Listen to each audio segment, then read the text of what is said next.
Get down. Let me clear my throat. Yeah. Oh, that's better. That's better. Somebody pass around the offering. Since I'm always preaching on tracks, you feel me? I might as well get paid for it. Sermon of the day. You right where you supposed to be, baby. Informants informing, that information forming. Important you get a portion of fortune pouring. Confession, fortunately, blessings on now they snoring. You mellow, so focused on scoring. Got you underperforming. I never expect something, never assume nothing. Judging me for my past, but that's why I'm triumphant. I don't demand, I know where I stand like engineer hands. Watch how my life pans. That game plan, show out like a drata, pop out like a cutter. Telling the kick rock, skipping the course, squares like hopscotch. This gonna be my mood to my beat drop. Putting my boogie shoes in my diddy boots, ain't no stop. I'ma make the rest of my life live. Yeah, I'ma make the rest of my life live. Gonna make the rest of my life the best of my life. Yeah, I'ma make the rest of my life live. I'ma make the rest of my life live. Gonna make the rest of my life the best of my life. Congratulations on the celebration. I know I don't whip out and need no validation. No congratulations on no celebration. I know I don't whip out and need no validation. Yeah, if having hope is dangerous, call me evil. Hey family, how's everybody doing? Happy Thursday, happy Thursday, happy Thursday. We have made it through another week. Can y'all believe it? October is almost over. Welcome in, everyone. Come on in, invite a friend, hit that thumbs up button as you walk in, just like that. Just real gentle, like that's all. That's all we need you to do. Let me move up. I feel I'm far from y'all tonight. So good evening, everyone. How you doing out there? Hope everybody is okay. Hope your week has been better to you than mine has been to me. But nonetheless, we're here and we have made it, right? Right. So, as always, we welcome you to the Bravo with Sheila Network. I am your Thursday night host, Lady Dawn B, and I'm so glad to be here with each and every one of you. You know, sometimes I feel like we just have to take a pause, just take a deep breath, just to exhale just a little bit. If you had the kind of week that I don't know if it's just me, but fall seems to be like putting up a fight in a whole different kind of way. I'm not sure what is happening, but nonetheless, we are glad to be here as always, welcoming you into our space, and we thank you for coming to spend this time with us tonight for another Thursday night of conversation with the squad. The crew's going to be rolling in soon. But in the meantime, we're going to pay the bills. But I don't know about y'all, allergies and sinuses and stuff, right? We all got it. Most of us, right? Keep living. If you don't have it, keep living. You will soon. Anyway, y'all, I hope you are feeling well. And as we get started in our conversation tonight, before we do, I always want to do our house rules. While we are not a Christian network over here, we do welcome everyone's thoughts, feelings, and opinions. Everyone is welcome to share in the comments as well as on the platform. However, our number one rule is respect. We don't have to agree, but we do have to respect one another. So with that being said, we just ask that we engage and converse in a respectful way. We're not here to convict nor to convince anyone, but we're just here to have conversation and dialogue that will help us open up some parts of our understanding so that we can communicate better with each other and build better relationships with each other. So that, the first relationship we really have to work on improving is the one with ourselves. When I work on me, I show up better for myself, which is a benefit to all those around me and those that I serve. So tonight we again just want to have some good old conversation, and we're expecting the crew to load on in. So let's see, what else do we need to get in and out of the way before we pull the people up. Let's see. All right. So we covered our number one rule is respect. And again, this is not a Christian network. We do respect and welcome everyone's thoughts, feelings, and opinions. For myself and most of the panel, we are believers. I always say I'm a God's girl, so you're going to get a little Jesus every time you get me. It is our root in our core. But whatever your moral compass is, we invite you to please engage with us, talk with us, and share with us so that we can learn as well. With that being said, we want to invite you also to, again, hit that thumbs up, but that thumbs up, that's the like button. The thumbs up, if you just, I wouldn't say, smash it, but just touch it, just so that that helps to push our content further out in these YouTube streets. That lets YouTube know that we are still out here and someone is still coming in. So if you could do that, please, man, please, sir, we would appreciate it. And again, it's just highly appreciated. You can also drop a super chat if you are feeling the vibe of the conversation, the flow of our team. Just send a little super chat. We love those. We will stop everything just to acknowledge you. So we thank you for that. And also, while you're hitting that thumbs up button, please hit the subscribe button as well. When you hit that notification bell, it will alert you to all the amazing things that are going on over here on the Bravo with Sheila Network, such as Mondays Beyond the Mic with my girl, Dr. E, as the host. I get to ride shotgun as her co-host, and that's at 7 p.m. Eastern Standard Time every Monday night. Prepare to join us, and we hope that you are having a great, I hope you have a great time with us. And of course, always on Thursday nights, you're here with me, your girl, Lady Dawn B. And throughout the week, she is the curator of this space. I call her Auntie Bravo. She is none other than the amazing, the incomparable, one of a kind, jewel, gem, and beauty. That's right. We're talking about Pastor Sheila Ingram. She is in the house tonight. Hey, Auntie Bravo. She says, blessings, everyone. Hey, Auntie, we appreciate you. Thank you for yielding me this captain's chair to share this time with our people and help grow this space. All right, so y'all shout her out. We appreciate her and her hard work. But she also pops in and out. You will see her. I'm telling you, if you hit that subscribe button, you're going to find her. She pops in and out right now. She's been on sharing some amazing super patches. You got some pain in your body. I hear, watch the testimonials, all that good stuff. And she's going to get you patched up and feeling right, make you want to run. Okay, if you haven't ran since 1984 like me, you need some patches. All right, so let's tap in and tune in as she comes over and she shares the counseling corner, just so many things. But you definitely want to subscribe so that you can get notified. And if you ever miss anything, come on back and catch the replay.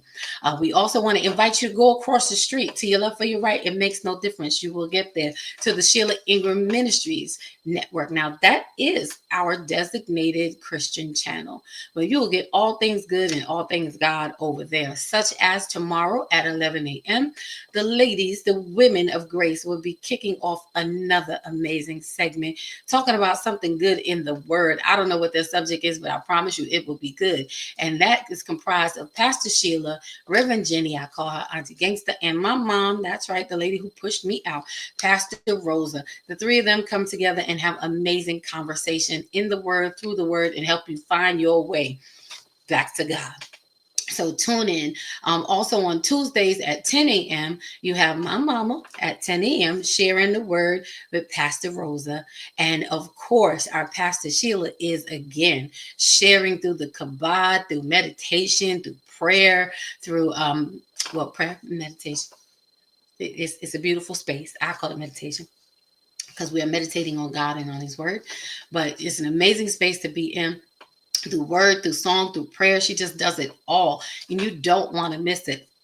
Don't miss any moment to get in and getting good over there and just catch the Spirit of the Lord in that space.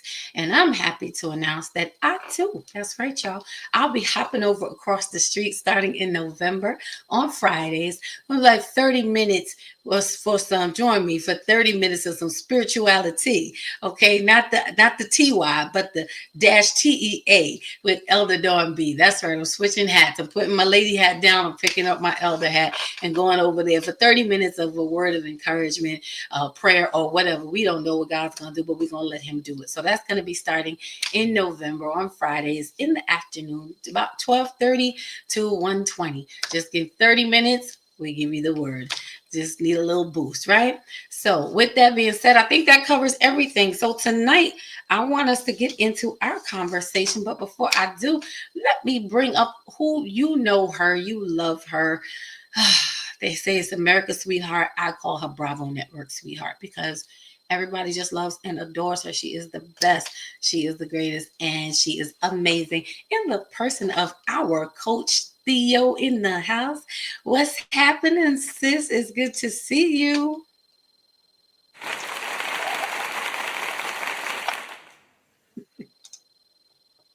I You are always muted. amazing. How are you, sis? How you doing? Good. I'm good. You always what? Coming muted. Well, that's your thing. That's just your thing. Since we're from the territory, so we're gonna let you have it. I'm glad to see you. How was your week then? Oh, my week has been good because I was on vacation from Friday to Tuesday, so Oh yes. I was in Memphis. So All right. All so right. Mountains this is did you so some good. this is a 3-day week for me. So it's been Okay. good. Hey, Anae. That's the best way to do it. Oh, yes. Let's get to our comments in the chat. See who's in the building so far. If y'all don't mind, I see 6 in the queue. If you could just hit that thumbs up button, please, ma'am, please, sir. And I promise you, if we can get to six thumbs up, six likes, we can get into this conversation on tonight. We're gonna get it started. And of course, as I always say, she's the greatest moderator to ever do it in these YouTube streets. No lies detected. In the person of Ine Kenya, she is in the building with us, and she is saying, "Hey, Bravo with Sheila Network. Hey, Dawn B. Hey, girl. Hey." And oh, look who else is here. The amazing sister, okay, who came and dropped some "Love Ain't Disney," and she let them know love is Disney, okay, with no regrets. She is known as the amazing juggling mommy is in the building. Okay, sis, she says, "Good evening. So glad you made it in, juggling." We don't worry, she's gonna be back. If y'all missed poetry now, y'all missed something last week. Y'all need to catch that replay for real, for real. For But real. she's gonna be back. She's gonna be. I don't know. You know what? November. I'm not sure. I might have to switch November up because that's my birthday month. So we might have to do some poetry all month long. I don't know. We'll see how we feeling about it. But welcome in, juggling. So glad that you are here. And to those who are in the expensive suites, known as the silent section, those who don't want to come down to the chat, welcome in tonight. We are glad that you are here. We see you. We love you. We appreciate you. I want to invite you to come on down to the comments section. Engage with us. I promise you it is safe. We have security down here. All right, so you're good. You're fine. And we welcome you. We're waiting to hear from you, and you. I promise you, again, as we said earlier, respect is the number one thing that we operate in here on the Bravo Sheila Network. So everyone's thoughts, feelings, and opinions are welcome respectfully. And with that being said, again, we do have security. So if disrespect is found, whether on the platform or in the comments, our lovely Ine, who we spoke of a few moments ago, she also doubles as security. So she is quick with the trigger finger. She can either be quick to type and tell you hello, or she can be quick to click and tell you goodbye. It's really your choice. But we're glad we haven't had to exit anyone out at this time. So we're going to keep in the spirit of that. So welcome in, everyone. Welcome in. Tonight's conversation is going to be on like, love, or lust. Oh, hold on. Let's see who else is in the building. Oh, okay, y'all. My queen bee, my mama, Pastor Rosa, is in the building tonight. She says, "Hey, Maya Nay." I mean, she ain't say hi to the rest of us, but it's okay. I'm just saying, she got a love affair. Her and they got a thing going on. They love it. It's the love. You can't fight it. You just can't fight it. I am not mad at all. Hi, Mama Rosa. Hey, Shaniqua, welcome in. So glad you made it tonight. Shaniqua says, "Good evening. I would like to say thank you to Sheila and the network for having me on Tuesday evening as a new children's book author. Blessings to all." Welcome. We are so glad that you were able to grace the platform. We understand there was some technical difficulty that may have taken place, but guess what? I'm sure we're going to get you back, get it right and get you back. So thank you for coming and sharing. Thank you for coming on Monday night to support us as we conversed on Monday. And thank you for coming on Tuesday to share your book. And we look forward to having you back, whether in the comments on the panel. We hope that you're going to come back and share some more. So it is good to see you. And everyone, again, just hit that, just one time, just like that. We appreciate it. So the question on tonight, or the main question on tonight, is what really attracts us to the people, places, and things in our lives? Is it love? Is it like? Is it love? Or is it lust? I think sometimes when we don't understand the root of why or what draws us to people, places, and things, it offsets our expectations, and sometimes we are blinded by um, the other things that we would normally pay attention to. But you got to think of what is that one thing that just, is that deciding factor. Because, we'll use that to say, yeah, well, I know they like this, but when they do that, or when they act like this, but this is what they give me. So how is that really working for us? How is that really benefiting us? So I want y'all to think about that for a moment. Let me see. Oh, okay. Mommy says, Pastor Rose says, I don't know what happened to my first hello to everybody. We don't know either, ma'am. I'm just saying we just wanted to be, we just wanted to be greeted too. So thank you. We feel better now. So while y'all are thinking about that question about what is it that attracts you? If you really think about the people and places and things in your life, what is it that really attracts you? And before we jump into that, I'm gonna give y'all a minute to think on it. And while you're thinking, this is what I'm gonna do. We're gonna have a poetic moment. Can we have a poetic moment? Is that all right if we pause for a poetic moment to give y'all a minute to think things over? Think it over. Right? Okay. Now, I did not write the poem, but I was asked to read it. So I'm going to read it and I will share with you. And I don't see her on yet, but just in time. Let's see. Look who else has entered the building. It is none other than Our Lady Paris. She says, good evening, beautiful people, or should I thank you for inviting me to the fashion show? Here we go, Paris. Paris, it is not the fashion show night. What do you mean? Now, everyone joining in, please hit that thumbs up button. Please, ma'am. Please, sir. We thank you so very, very much, and we appreciate it. She just Paris. She comes in. She comes in with fire. She just does. Lord help us. Just help us, Jesus. All right. So, well, since she's in the spotlight right now, I want to read this poem. Again, I didn't write it, but it was perfect timing. And I'm not going to reveal who did just yet, but I will say that, it's perfect timing, when you've entered into the room. So, I dressed for the occasion of this poem. So we're going to pause the stage for a poetic moment while y'all are thinking about the question of what attracts us to the people, places, and things in our lives. Is it like? Is it love? Or is it lust? And then we're going to get into it. The name of this poem is Seduction.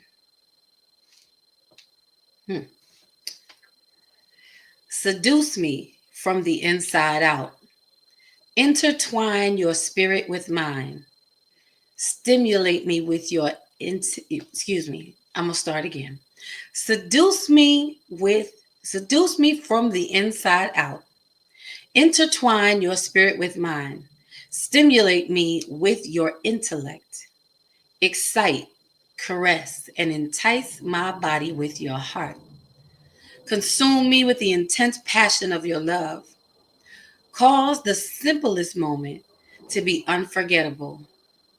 Redefine what we know intimacy to mean. Weave the fragrance of your devotion into my life, a priceless tapestry. Make love to more than my body. Sensually educate the whole woman. Never deny me the knowledge of what is on your mind. Let me know when you need me or when you need space. Teach me how to love you. Educate me so that we can be on one accord even when we lay in silence. Seduce me by being uninhibited with your love, allow me to seduce you back. Seduction. Poem. Well, well, well. That is our poetic moment. Nice poem, Paris. So, what do you guys think about this poem? Oh, Anais said, uh-oh, seduced me. She broke it down. Yes, this poem was written by none other than Paris Von Thomas. That's what I said. Featuring her tonight. Yup, in our poetic moment. We're going to add poetic moments into this here. Podcast. We on a roll. We got to do this for the rest of the year. So listen, if you have a poem you want us to read, you can always email it, share it, get it to me. I sure will have myself or one of our team read it. You know, we got another one from her. We might have to close with, or I don't know, maybe when we close, we might just read Seduction all over and send everybody off. With something to think about, since we're talking about like, love, and lust. Okay, so Theo, what are your thoughts about what attracts us, what attracts you, what as people?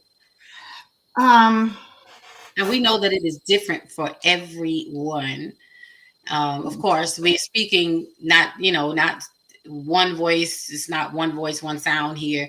Nothing is all inclusive, but we are dialoguing on tonight. So go ahead. I'm sorry. So I would say for me, especially older me, but I would say even younger me, right? It first is a nice smile, clean cut, right? Clean, confidence, like a little swag, right? And then, hopefully when they open their mouth, I don't get turned off. Right? That's where the may hope spring eternal. May hope be alive. Keep hope alive. But usually for me, it usually is a physical. Okay.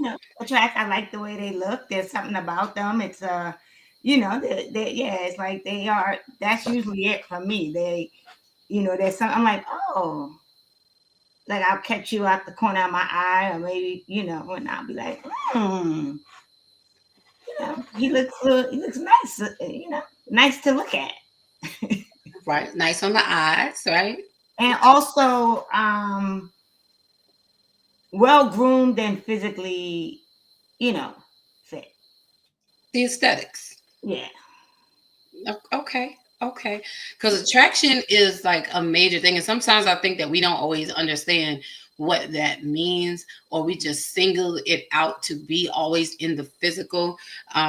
Let's see. Oh, wait, Paris, let me go back. Paris says, thank you, ladies. She's thanking everyone for feedback on her. That was nice. I'm gonna have to read that again. She also says the writer is kind of cool. Really, the writer, Paris? The writer is kind of cool. The writer is really cool.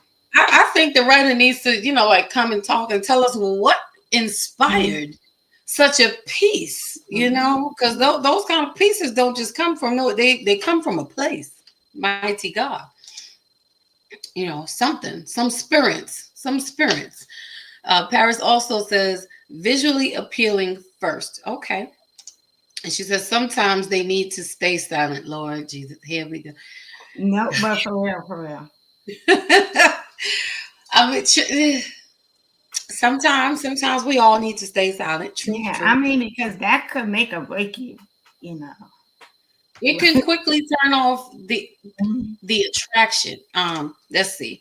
Mama Rose says appearance first, because that is normally the first thing we see. The conversation second. If you look good but talk junk, absolutely a deal breaker. Yes. Okay. Yes. All right. I think for me, I would have to say, and sometimes I'm a little different. I'm not saying that the visual is not important, but that may catch my eye, but it's not necessarily making me attracted to you. You know what I'm saying? Like, I'd be like, okay, it's nice looking, okay. In my mind, I think just from my experiences, because I have in the past, I'm reformed now, but I have dated some who you would say are pretty boys, and found out that they were empty boxes. No disrespect, but I'm just saying, like, it's nice on my arm, but we can't talk at the table. Or, it's no content. There's nothing that really stimulates. And then there have been some that I have dated that up front that I've seen that were well put together, and it's you just being you. I feel like for me, it's confidence, and you own who you are, whether it's in a suit, whether it's in some khakis and your polo, whatever it is, but just own who you are. That confidence that comes off of you is really what draws my attention first. And I've had some situations where I have to admit, I have seen people who may not have been so aesthetically, I don't want to say not pleasing to the eye, but it wasn't their looks that attracted me. But then when they opened their mouth and they started speaking, I was like, oh, there's some depth here. Okay. And the conversation is what became attractive, and not so much the packaging, but the conversation. For me, it was the content that made the exterior look even better. Like, okay. Because I'd rather sit across the table from you and you stimulate my mind by your conversation than just, with your handsome face. Yes. So let me just read this definition, because y'all know I'm a word girl. So attraction, they say, is the power of evoking interest, pleasure, or liking for someone or something. And I think sometimes we get attraction confused with interest. I can be interested in, I'm not attracted to, I don't know if it's fair to say it this way. I'm not attracted to everything that I'm interested. Something may spark my interest. And once I learn it, or once I get, like I'm over it. Like, okay, it sparked. It was, the satisfaction was met, and I'm over it. But when I'm attracted to someone or something, it's I want to say almost insatiable, because whatever's pulling me, as I learn, I want to learn more. I think attraction should always be pulling you to want to learn more. What do you say, Coach? What do y'all say in the No, I agree. Is attraction the same thing? I agree. I think like, it's always going to be, for me, I might be physically attracted to you, but there has to be something that holds my interest, right? One is going to be the conversation, right? The vibe, that I get from you, the confidence that I might be attracted to might turn out to be arrogance, so just all of that, right? So I think it's like you said, it really comes down to, there's something about you that makes me want to maybe get to know you, right? Like there's something about you that I like, there's a vibe, but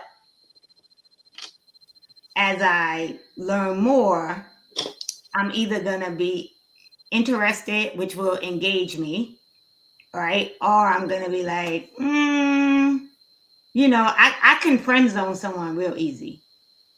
What? You would be corner blocked so fast. Yeah. Because like it is like Mama Rosa said, something about your character, right?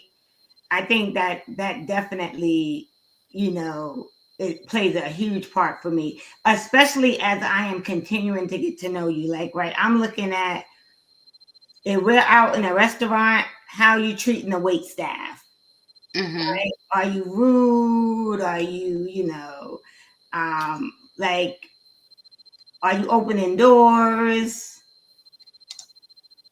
Are you leaving a tip? Right? Like I'm watching that stuff. Right. Not the $1.50, not whatever the change, Right? not the change you give the homeless guy in the corner. Not that kind of tip, but like, are you mindful? Yeah, are you mindful? And are you mindful of how you treat people in general? I think that plays a big part, and a lot of us compromise the physicality of a person over character. Yeah.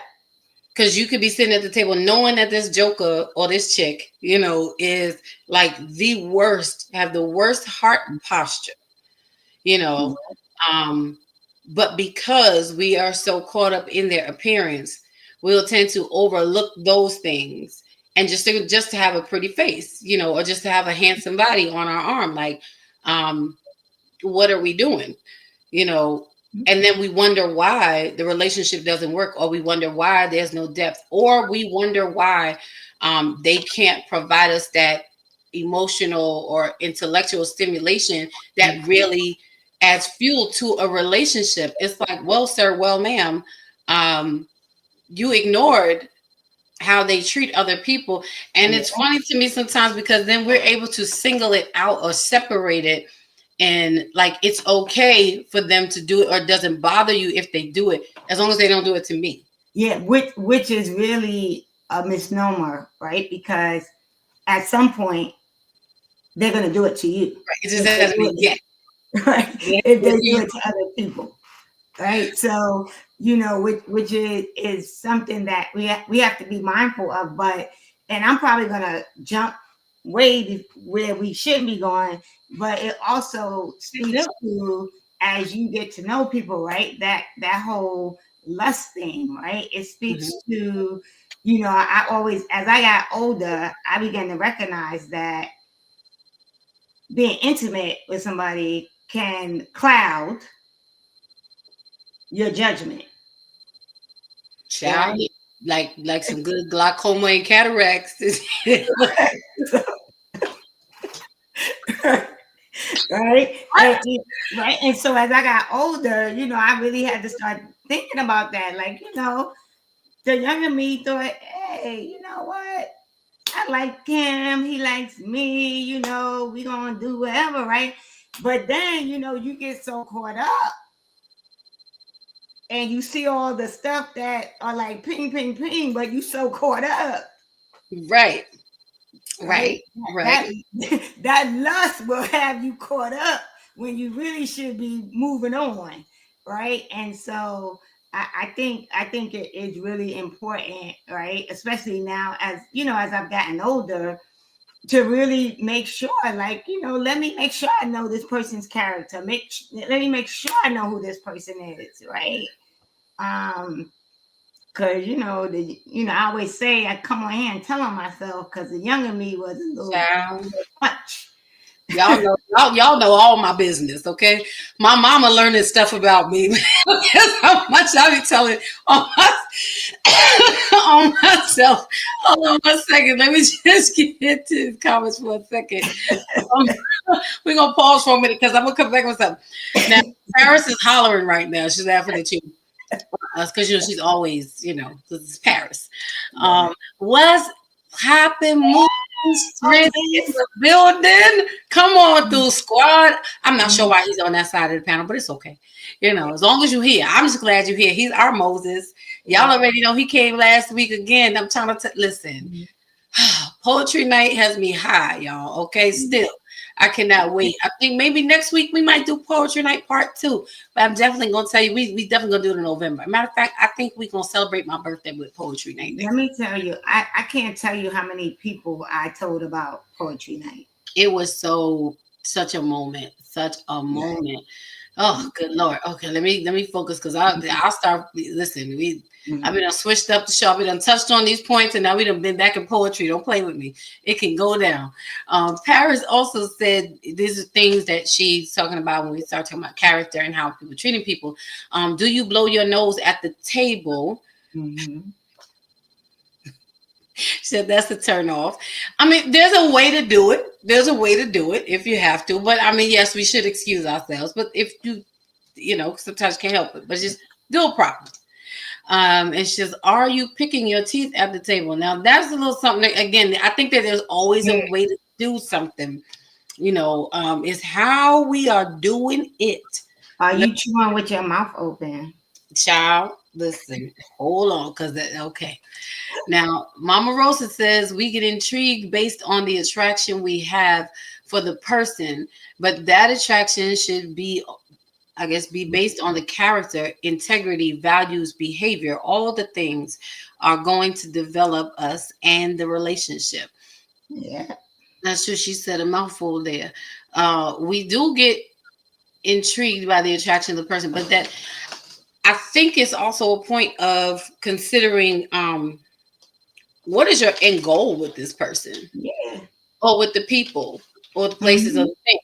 Now, I think that's something, because if I'm really okay, because it's not. Well, like, I was gonna say, because like It's on I think we gonna go after dark earlier, because I just say, there was a point where my end goal was, yeah, it was my starting goal. That was the goal. There was no other goals, So when it was those goals, it didn't matter. I already knew that she was a handsome face, but there was no contact. But I didn't need your contact. I didn't care. I didn't want to know your middle name. I don't know your last name. I don't. I really even need you to open your mouth. Just stand here. It's sometimes this is so okay. You know what? We already there. But it's such a wild exchange of power. It would be like, I just need you to stand there and look pretty, babe. That's all. I don't need you to do nothing else. I don't need you to talk to people. I don't need to say. I just need you. Your whole job is just to stand there and look handsomely pretty. That is all. Okay, you are good. Don't feel like, sir. Listen. And don't let them have on some Timbs and some nice fitting jeans, and you know what I'm saying? I'm praying for your ears. Listen, I'm grown. Look. I'm grown. Okay, I am grown. All right. Moose says, "Hey, fam, it's good to see you. I hope I'll make it in." Look, my thing is this. I know my mother she's who birthed me. However, God is who created me, and He already knows. He already knows.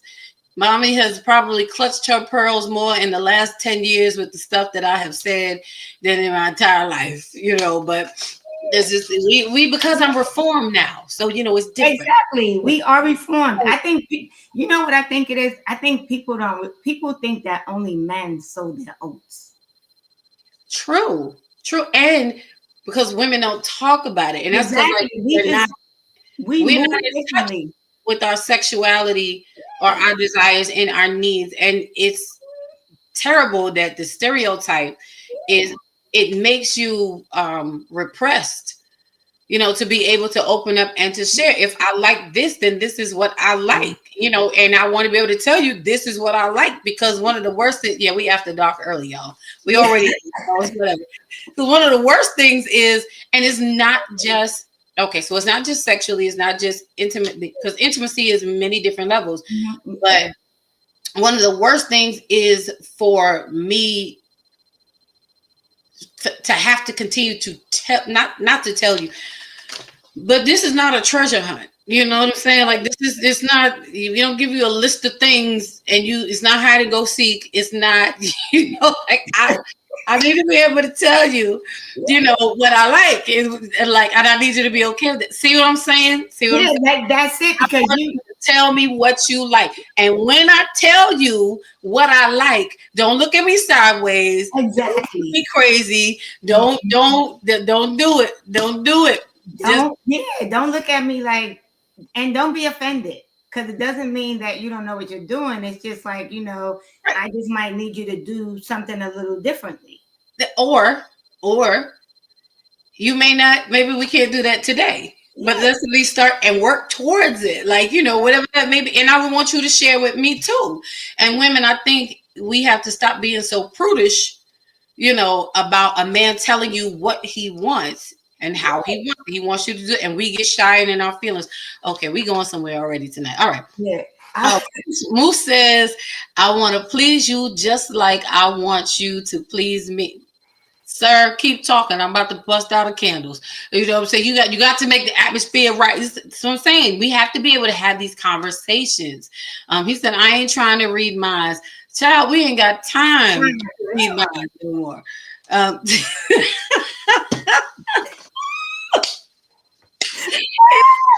let me Um, chandelier. Shh, yeah, don't tell. We reformed. Don't tell right. nobody. Don't tell I nobody. mean, and I think everyone, like you should have those heels, right? Those heels that you only wear in the house. The bedroom. Listen, okay. So yeah, don't run. Ain't no running. No run. If we not running together, we ain't running. Ain't nobody running. At this big old age, we ain't running. We telling. Okay. We trying to get somewhere together. All right. We ain't got time to ain't no poking the bear. We not trying to. We not doing that. Listen. Okay. Wait a minute. Wait a minute. I am cracking up. Paris says, "Why am I hearing practice what you preach by Barry White?" Listen. The problem is the people be silent. The preacher, people have silenced the preacher. So you Yeah. can't nothing. If I cannot share these things with you as my partner, who am I supposed to share them with? And I think this is where it even gets into a point of why people go outside of the relationship and start to cheat, because they want to experience this interaction, but we become so, and I'm not saying don't do anything that's uncomfortable to you. And Yeah. with, but if you're with your trusted partner, have the conversation. Listen. I think a lot of men, I won't say all, some, appreciate that conversation. Listen, okay, because we already turned the corner, so we here now. But teach me what I don't know. Yeah. And show me something. Show me something of you that I can learn. Mm-hmm. And after you show me something about you that I can learn, I'm gonna show you something about you didn't even know you like. Exactly. That's how they work. Okay, I'm just saying it's 7. Okay, it's almost not even 8 o'clock. We already here. Moose says yes. He said them heels. Now listen, we talked about these before. I am a big advocate of ladies. Get you some, them heels that you look at and you be like, I am not wearing those because I will not be able to take 2 steps. Like, baby girl, those are not meant for outdoors. Those are indoor shoes. Okay, those are indoor. They stay in your bedroom. Every woman should have a pair. All right, they never touch the floor. We just saying. Tonight we talking about like lust or love. Which one is it? What attracts us? I'm just saying them heels is it. Okay, Moose said, I'm with it. See what I'm saying? We here. We gotta have conversation. We gotta talk about it. We gotta look. And it's not, the thing about it is, this is where it gets to the vulnerability, as you know, Mr. Courageous Vulnerability talked about. But the vulnerability in these spaces, I have to be able to let my guard down. I have to be able to build up. It builds the trust and a bond, because also you got to think about it in this space. I'm experiencing something with you that I've never experienced with anyone else before. And in exchange, you are getting a piece of me that I've never given to anyone else before. And that's a beautiful thing when you can share that with your partner. Moose says, compromise ain't bad as long as it ain't destructive. Listen, no, we're not trying to be destructive. You might need a V8 in the morning or something like that, but we ain't trying to be destructive. You might have to replace to replenish, refuel, but you're okay. He said, listen, I'm a love. He said, I'm a love and lust you at the, oh, watch yourself, sir. Watch it. Now, Moose, okay. Y'all need to take notes. I hope somebody's taking notes. But that is something though, right? Because like I said, the younger me, right? The person where I was like, you know what, I'm just trying to get mine, right? Versus as you get older, right? You start looking for different things, right? It's not just always about that. But I do believe, like Moses just said, right? Like, when you do get to that point where you are in a relationship, it is love there, right? It's not bad to also have that love, because you have to keep your relationship, spicy. You can't, like it can't get dull, right? You gotta, sometimes you gotta spice it up a little, Listen, I was gonna say, lust applied properly is an amazing It's thing. amazing. It's an amazing thing. And for those, and again, we use these words sometimes, and maybe sometimes we lose the real meaning of what they are, and again, being word girls, lust is it's a very strong sexual desire. Why wouldn't you want that with the person that you are with? I would hope that, Yeah. yeah, I would hope you would want me every day. Even if you don't get me every day, but I will hope that you would want me every day. And the other way around. Like Moose said something here that listen, I'm so stuck on this right here. Yeah. Like I'm gonna have to write a poem about that. Paris said V8 is disgusting. That is not sexy. Okay, I'm gonna tell you, I've never actually had a V8 a day in my life, so I'm pretty sure it is very nasty. But you know what I'm saying? Whatever you gotta drink, energy drink, whatever it is. But but it's what draws me to you. And I think sometimes we have become so boxed in or jaded that we don't allow ourselves to feel that level of emotion, with someone else. We tend to think that it is unnatural or ungodly or just not something we should do. I know women, hopefully, one of the men will show up tonight and maybe share from the man's side, but I know we as women have been taught like, no, we don't do that. And no, you don't feel that. And you don't talk about it because you didn't want to be labeled as the loose girl, but we repress ourselves in a relationship. Moose is talking tonight. I ain't mad at you. Moose is I want to role play. I'm going to be Adam and you can be Eve. Come on now. Take it biblical. Take it to the Bible. That's right. Put it in the Bible. I ain't mad. He says, let's be fruitful and multiply. All right. He says, talking is so key. And I want to know my person. Absolutely. I'm totally stuck on. I gotta write this one down. Yeah, I mean, I think that is so key because people don't realize that there can be love and lust, and when there is love and lust, oh my God, it is a beautiful thing. I think all three. Okay, I know that I'm at a point. I have to like you too. Like I was about to say, I'm at a point in life where I don't want to choose between anything. Yeah. I'm like, why do I have to? I don't have to. It's all or nothing, and nothing is not an option for me. Why do I have to choose between the like, the love, and the lust? They all go together, and they can intertwine as they should. When you build something beautifully, if you build it right.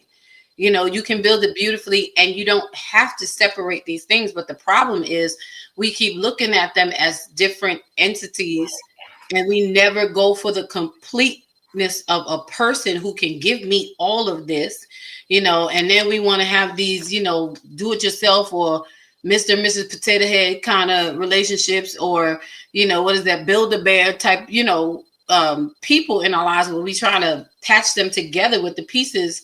But this one has this and then that one has that. And I've done that. I mean, in my younger years, I think I dated.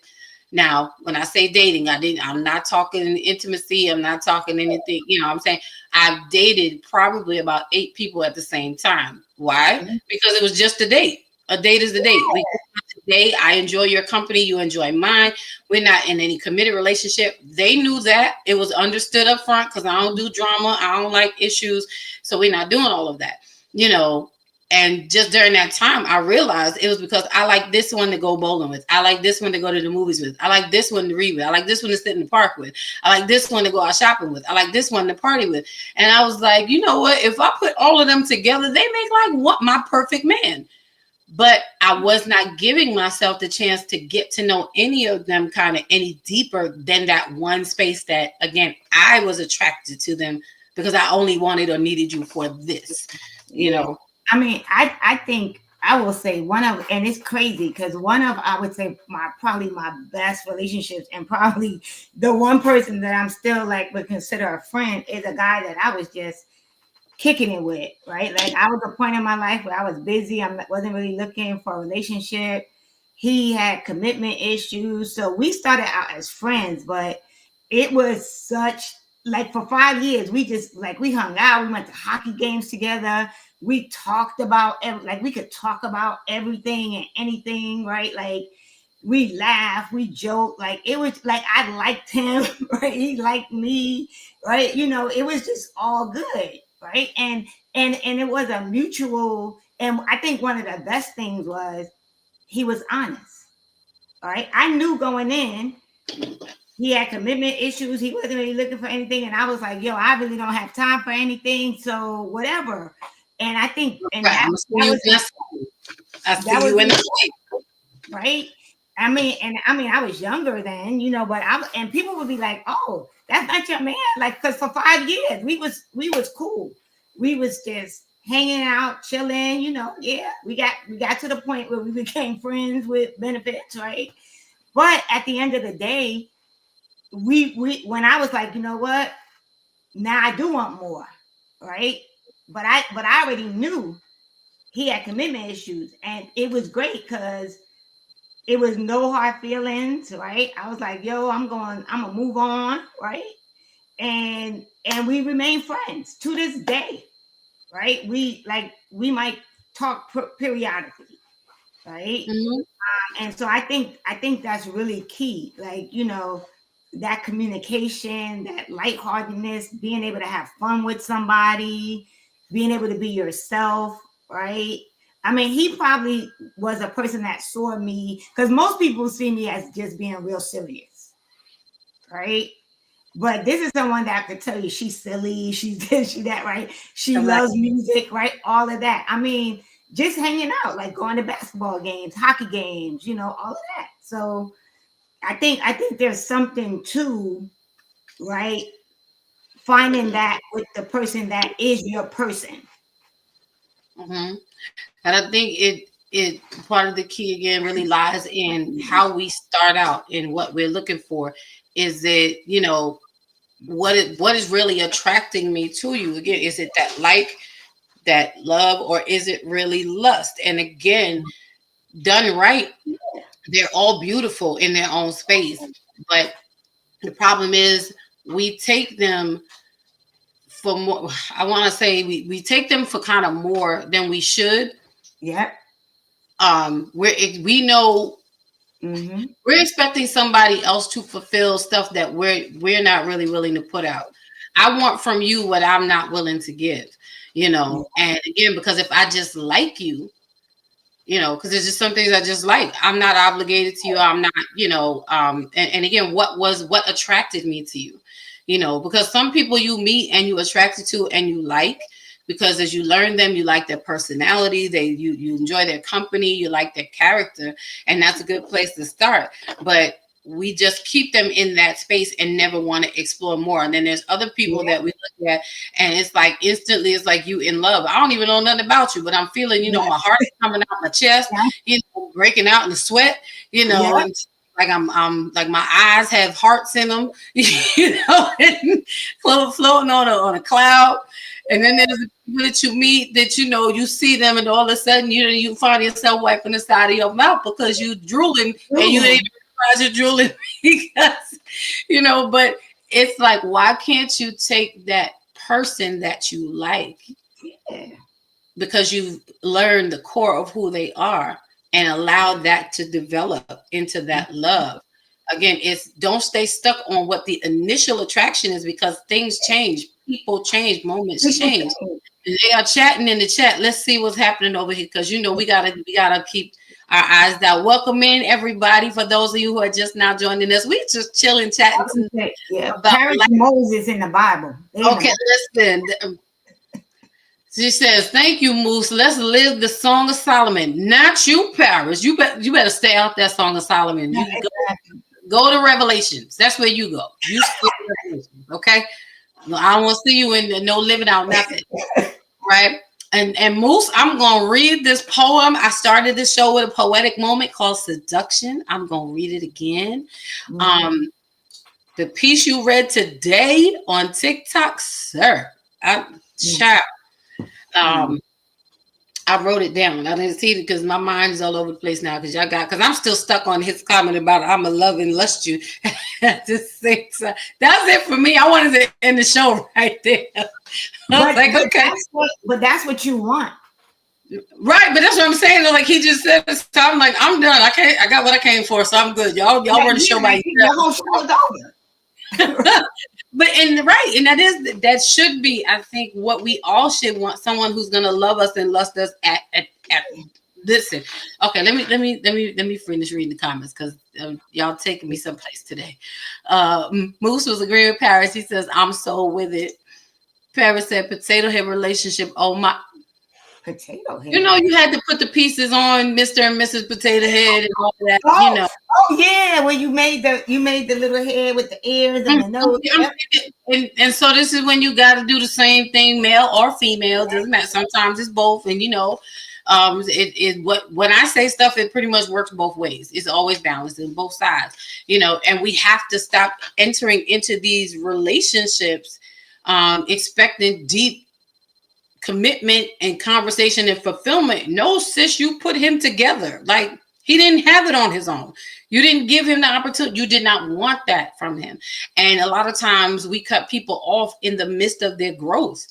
Yeah. Like, where's the grace and patience? You have to be graced for patience with a person. And I'm not saying that we have this for everybody, you know, but you have to know. Moose says, I want to love that we ain't seen. Sir, real true. Ugly, good, beautiful, and bad, but so true to you. You feel me? I absolutely feel you. You really need to be on this side of the panel today. I don't know why you're on the other side of the wall, but it's okay. I'm digging the comment section. I'm all right. Mm-hmm. He said, I ain't looking for perfection. I'm looking for love. Yeah. Amen. I get you. That's what I say. For me now, it's like, I don't want to be right. I've been right before. I don't want to be right. I want to get it right. How right am I if I cannot apply those things to the relationship and do so successfully? But there is no perfection in love or in life. Anyway, the only perfect person is Jesus and God. Well, I think perfection, for me, I've learned to look at perfection as the definition as biblical, as meaning mature. Okay, you know, yeah. I want a mature love. That's for me. Perfect love is mature, and what the maturity takes time. So I've decided I don't want to miss a part of the journey anymore. Like I don't mind the slow walk as long as we're progressing. Because I want to be able to enjoy every ounce of getting to know you, because who you are is different from who you are with me. Because as we are becoming one, we're developing our own. And there's some things that I may bring out of you or enhance in you that would normally not be so potent. Just like there's some things in me that you would bring out that normally wouldn't be so potent because it's you. So we're learning. And I don't want to miss those moments anymore because I think that they're so key. People will call us like hopeless romantics. I'm like, okay, I'll be that, you know. But I think also it comes down to, for me also, it's that level of the non-intimate moments, right? Being Absolutely. Able to just being able to be in your space and we can sit silently and you just feel right, it's that it's kind of that foreplay, right, that comes with just being able to have a great conversation with someone, right, that, you know, that love, that what you're thinking about when you see that person, we're just going to sit and do this or talk or just walking in the park or, you know, just we got to be able to have silent moments. Like I always say at this point in my life, I'm like, would I be okay sitting with you on the porch or the patio in silence, or just being there with you and we cool, right? Because that means I like you. That means I like being in your company. That means I like being in your space. That means like I just being near you, like our minds are so connected that we can be together and not have to say anything. Like, first of all, when you at that place, like I've learned that I treasure above everything else the beautiful conversation that happens in silence. Yeah. where it's not my words, because I don't even have no words. I just need you to feel my soul. Mm-hmm. You know, that's what I need. I need to just be able to share my soul, and you feel it, because I can't put it to words. There are no words that can express it. You know, let's see. Okay, I want to get through these comments here, because we on it tonight. Moose said, and since humans ain't God, ain't no perfect love. Exactly. You know, again, in my mind's eye, for me, perfect love is mature. You know, and it's something, and maturity takes time. He says, love ain't Disney. Come on, they coming back through. The real ones is coming back through. And neither is the way I'ma like, love, and lust my person. You better watch your voice today, sir. Keep saying that phrase. I'm just saying, it's taking me out tonight. Paris says, does he still have commitment issues? I'm nosy. She talking way back in the day. Well, he does not. Well, he put it like this. He is with someone now. But I don't know that that's his person, but you know, he's had a child with that person as well. So I would say that he doesn't have commitment issues, but I don't know that he is with his person, but he's good. I mean, I think everybody has those at some point in time. Yeah. That's all that matters. Moose says, I want to have a day where we can just sit in sweats and fitted. What? Exactly. That's it. Think that is like the best That time is it. of day that you can have. Throw on some great, first of all, who was I talking to? Them gray sweatpants be talking. You be like, where you going with, where you going in no sweatpants? Sir, I'm gonna need you to put some black ones on. I'm gonna need you to oh, you just walk around the house? Because you're not going outside, right? Oh, okay. Them great sweatpants we talking about. Yeah. Listen, I think those are some of the best days when you could just throw your hair in that ponytail, throw on that cap, put them sweats on. Listen, give me a good hoodie. I ain't mad at it. Matter of fact, I'm gonna wear one of yours, right? We like to do that. We like to wear our man's clothes because it smells like you and it feels like you. It makes you feel closer. Moose says, that's so true, Lady Dawn. Listen, don't get me started, honey. Don't get me started, child. He says reciprocity is a must. It's the only way to go. Why are we settling for stuff? Why stay in a relationship? I think for me, it's not just reciprocity, but it's organic, natural reciprocity. I don't want to have to remind you. I don't want to have to feel like I have to put myself in front of you constantly, because then I feel like you're not doing it for you. You're doing it because I told you to. Yeah. I want you to show the kind of reciprocity that comes from your heart. Like, it has to come from you. But reciprocity is a must. It really is a must. He said, not the drool. You have to catch the side of the mouth. Sometimes. Paris says, I got tissues if you randomly start drooling, Dawn. It's okay. I'm good. I appreciate you having my back, sis. We're fine. We're fine over here. I'm not going to tell. I'm not telling myself. Every now and then might need it, welcome in, Bishop Patrick. How are you? How are you doing tonight, sir? Are you good? So glad to see you. Glad you could stop by. Everybody say hi to Patrick. Riley's in the building. Good to see you. Come on, Juggling. She says, I want an international love. Come on. That's what I'm talking about. Look, take me around the world. She said intentional. Oh, I'm sorry. She said intentional. See, my mind is in a whole other place today. I can't get me together. Yes, intentional. I don't know what I'm on today, y'all. It's been that kind of week, a day, or whatever. But we hit that. You want an intentional international love. Listen, take me around the world without even leaving the house. Without even leaving the house, we can go on the whole tour without leaving the house. Be intentional about it. I want to learn a new language. I'm just saying, you know. Yeah, I'm good. I'm good. I'm fine. I'm, getting me together. We're all right today. We're all right. We're all right tonight. We getting there. We get there. He says, and yes, to the intentional love. It has to be. It absolutely It'd be has to be intentional. intentional. Because if it's not, what is that then? Why are we here? Why are we wasting our time? Like again, we came together for a reason. There was some type of an attraction. There was something that happened, you know. I don't see, I'm about to go somewhere. Let me But that comes with maturity, right? I mean, honestly, now, like I'm just gonna be honest. Now I could be like, yeah, I want intentional love, right? But the younger me was like, yo, I just want, depending on the frame of mind, it was like, you know. But I think as you mature, as you get older, as you experience stuff, right, you really begin to define, Mhm.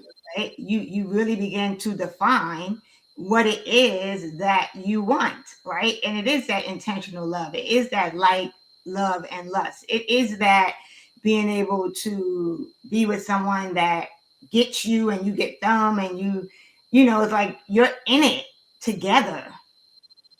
But that's the thing, right. And you got to have that balance from one another. I mean, we all teach each other. We learn each other. We are teacher and student at the same time. Let me pause. Welcome in, everyone. Welcome in. We are just chilling and chatting tonight, talking about like, love, lust. Do you know what really attracts you to the people, places, and things in your life? Um, we are just having, a very open conversation on tonight. So if you don't mind, please, ma'am, please, sir, if you have not already, just hit that thumbs up button for me one time on the good time. I will appreciate it. We appreciate it here. And we are so thankful that y'all are engaging in the chat with us tonight. We want to hear from you. As you see, it's a very open conversation. So we are just chatting it up. We need to have more of these and be free to dialogue so that we can learn and understand each other better. We all want to grow before we go on to our next relationship. So let me get through these comments because we done tapped on some stuff talking about intentionality and that liking, and what are we doing otherwise. So let's see. Mommy says, right, simply existing with each other. Can we just chill? Can we just do it? All right, now Harris then wrote a paragraph, so I got to start. She said, isn't that the marital journey that God wanted for us? The lust, the love, the simplicity, and the complications, etc. I believe so. We have to go back to, we're not going to get into a Bible lesson, but we got to go back to the point, and the point of marriage. What was it intended for? Before we get to the marriage, we have to go through relationship.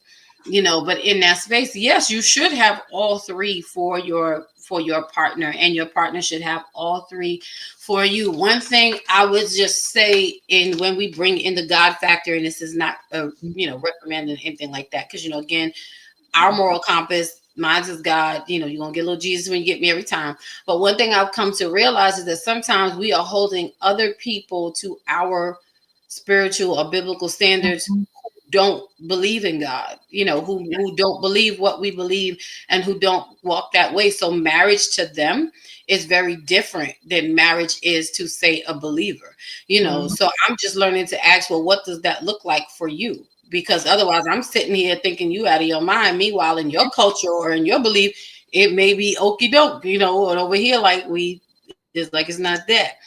So, but I do believe that is, those are components that were intended, yes, to be within a marital relationship. But we miss that a lot because we go after just one thing, or we let whatever that initial attraction is be the one thing that locks us in, and we never open it up to anything else.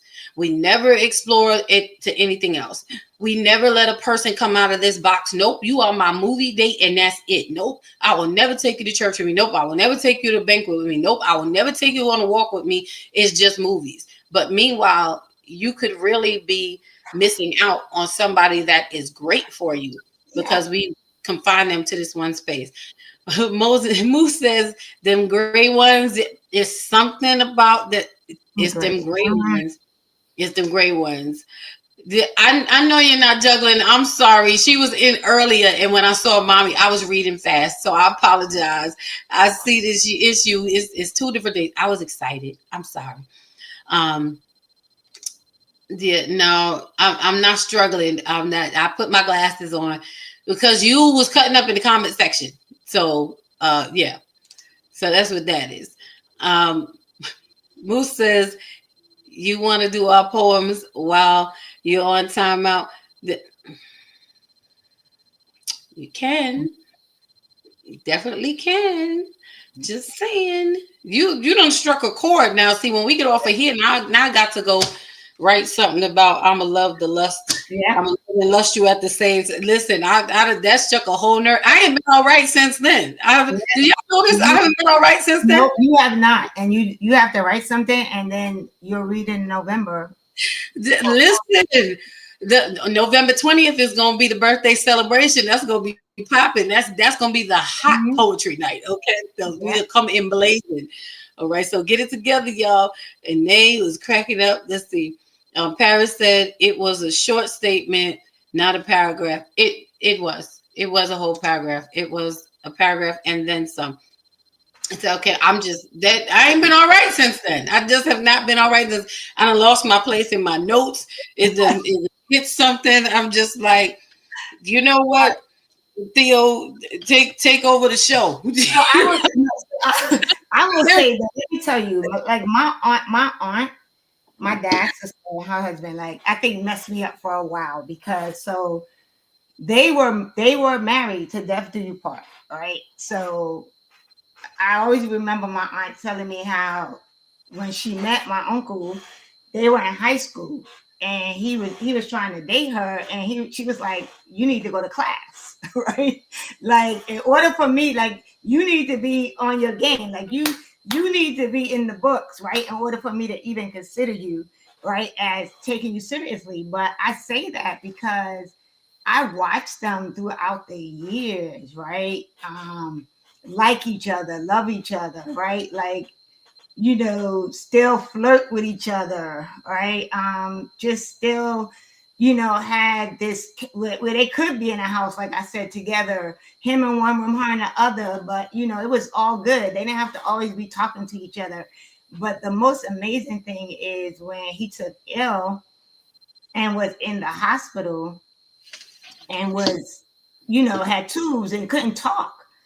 And I remember saying to my cousin, look at them, right? Because they literally were looking in each other's eyes and having a conversation, right? Like my uncle could not talk, but he was looking in her eyes and she was saying whatever. And I was like, darn it. This is they don't make love like that no more. And, like we're doing and I just remember, like, you know, whenever like my cousins or someone would be like, so auntie or aunt, you know, Millicent, how do you you know, what's your secret to, you know, marriage or making it work? And she was like, you just got to do the work. Like you just like it's work and not hard work, right? But it's just, you know why you're there. I think it becomes harder. They respected each other. They did things together. They did things alone, right? They had their separate life, but they, you know, it was just a balance. But I think it becomes hard work when we're not on the same team. That's really when okay. So when we are on the same team, there's going to be some hard work, but it becomes easier to do because we're doing it together. And we're working in sync and in unity, you know, for the same common goal. Yeah. It is hard work when we're not on the same team, when we're seeing each other as enemies, when our expectations are yours are far right, mine's are far left. Mm-hmm. And again, I believe it's because of how we entered into the relationship. You got to think about what really connected us. How do we really connect with each other? Like what is, I got to think about how we connect with each other as we're going into a relationship. What is that foundation, that we are building? How did we start? Did we start with this space of like? Did we start with love? Did we start with lust? Do we need to go backwards? Do we need to figure out, you know what I'm saying? Because there are things, depending on where you start and where you connect, you may be missing things in your foundation that are vital to your relationship that are going to come up later, because your foundation is now not strong enough to handle now all of a sudden, well, I don't want to just like you. Now I want to love you. Well, we didn't come into the relationship with that as, a common space for us. Yeah. I came in telling you, hold on one second. Remember when, oh, okay. Hey, welcome in, Dr. ND. Good to see you, Manina. How are you? Yeah. Good evening. I didn't realize the time. Today is my baby. He turned 5 today. The bishop turned 5 today. Oh, happy birthday, Bishop. The bishop is he doing his own thing right now. He's kind of over it. He done had 3 little birthday celebrations. He's about over it. And took his shoes off. He won't play with his cars now. So he's done. Yeah, I understand. Well, we're glad that he had an amazing day today, as everyone should on their day. Yeah, his daddy did it up for him. Yeah. But you know what I was thinking about? I was thinking about, remember when Brother Bloomfield was on and Lady V? And they talked about when they started, dating and even, moving into that space of, seriousness and being together, how it was stated, right? No matter what we go through, no matter what happens, no matter what, I'm not going anywhere. That part. Right? Yeah. And how that was significant for him to hear that. Right? And so I think also, like, to the point you were making, right? Sometimes it's just really that defining, right? What the relationship is going to be, what the foundation is going to be, how you guys are going into it. It has to be, and I think we've lost that consideration of foundation, and we just start going on a whim with our feeling. In the moment. For me, I'm like, I have a problem with because I got a problem with when people tell you, I don't know what to do with when you tell me, like, I like you. I'm like, okay, I like you too. All right. You know what I'm saying? And I'm like, I appreciate it, but it's like, okay, I don't know what else you want me to say. Yeah. You got to follow up with something else. You got to know what it is you want. But I think what happens is, and I can only say this from the side of a woman being approached by a man, because I'm not, me, I'll tell you straight up what I want. But I think men become afraid to say what they really want in those moments beyond I like you, because then it's the expectation of us holding them to what they've said, and now it's whether or not, they don't want to not be able to keep their word or keep up with whatever said. Nothing is ever guaranteed. And again, this goes back to the conversation that needs to happen. You can say, listen, I like you. I would like to get to know you more. Can we go out on a date? That don't mean I'm going tomorrow or in 2 hours and I'm grafting, outline of a wedding dress and an invitation. It's like, bruh, you just said I like you. I'm like, okay, a lot of people like me. The people in the nurse in the doctor's office likes me. You know what I'm saying? Like, what do you do with it? What do you want me to do with that? So you don't really get a whole lot of extra response from me. And then maybe like, well, dag, but I told her how I felt. It's like, no, you didn't really tell me how you felt. You told me that you had a feeling. Yeah, but you like me. You like ice cream. Right. You're not telling me what you like about it. You're not telling me what kind you like. You're not telling me, like, do you want me to go get you some? Like, give me a directive behind that. What is it that you want? Especially if that is this big old age. You can say your intentions, I think the worst thing to say is let's just see where it goes. No, I need you to have a direction, because we're going to see where it goes regardless. I'm not saying jump in and commit in 2 hours of, a coffee date, but you got to do a little bit more than that, because it then leads to the space of because I'm not gonna breadcrumb you. I'm not gonna feed you along the way. You know what I'm saying? I'm not. Hold on. Moose says, when he says it, ask him, what does it mean? See, okay, I'm a little ignorant sometimes, so that may not be the safest question for me to ask because I'm like, what does that mean? For me, I start asking people, what does that look like for you? Or I'll just straight out say, well, I'm reformed now, but I used to say, what would you like for me to do with that? Because after you're saying it to me like 4 times, I'm like, I get it. You like me. I like you too. How do you like me? Like what is, I don't know what response it is that you are. Have you ladies ever experienced that? Is it just me? Am I the one who's I was going to say, I want Dr. ND to jump in. So I did hear. I heard that actually in a previous relationship. He was like, let's see what that means. And I was like, that may have worked when I was in my 20s. Bro, I'm in my 50s.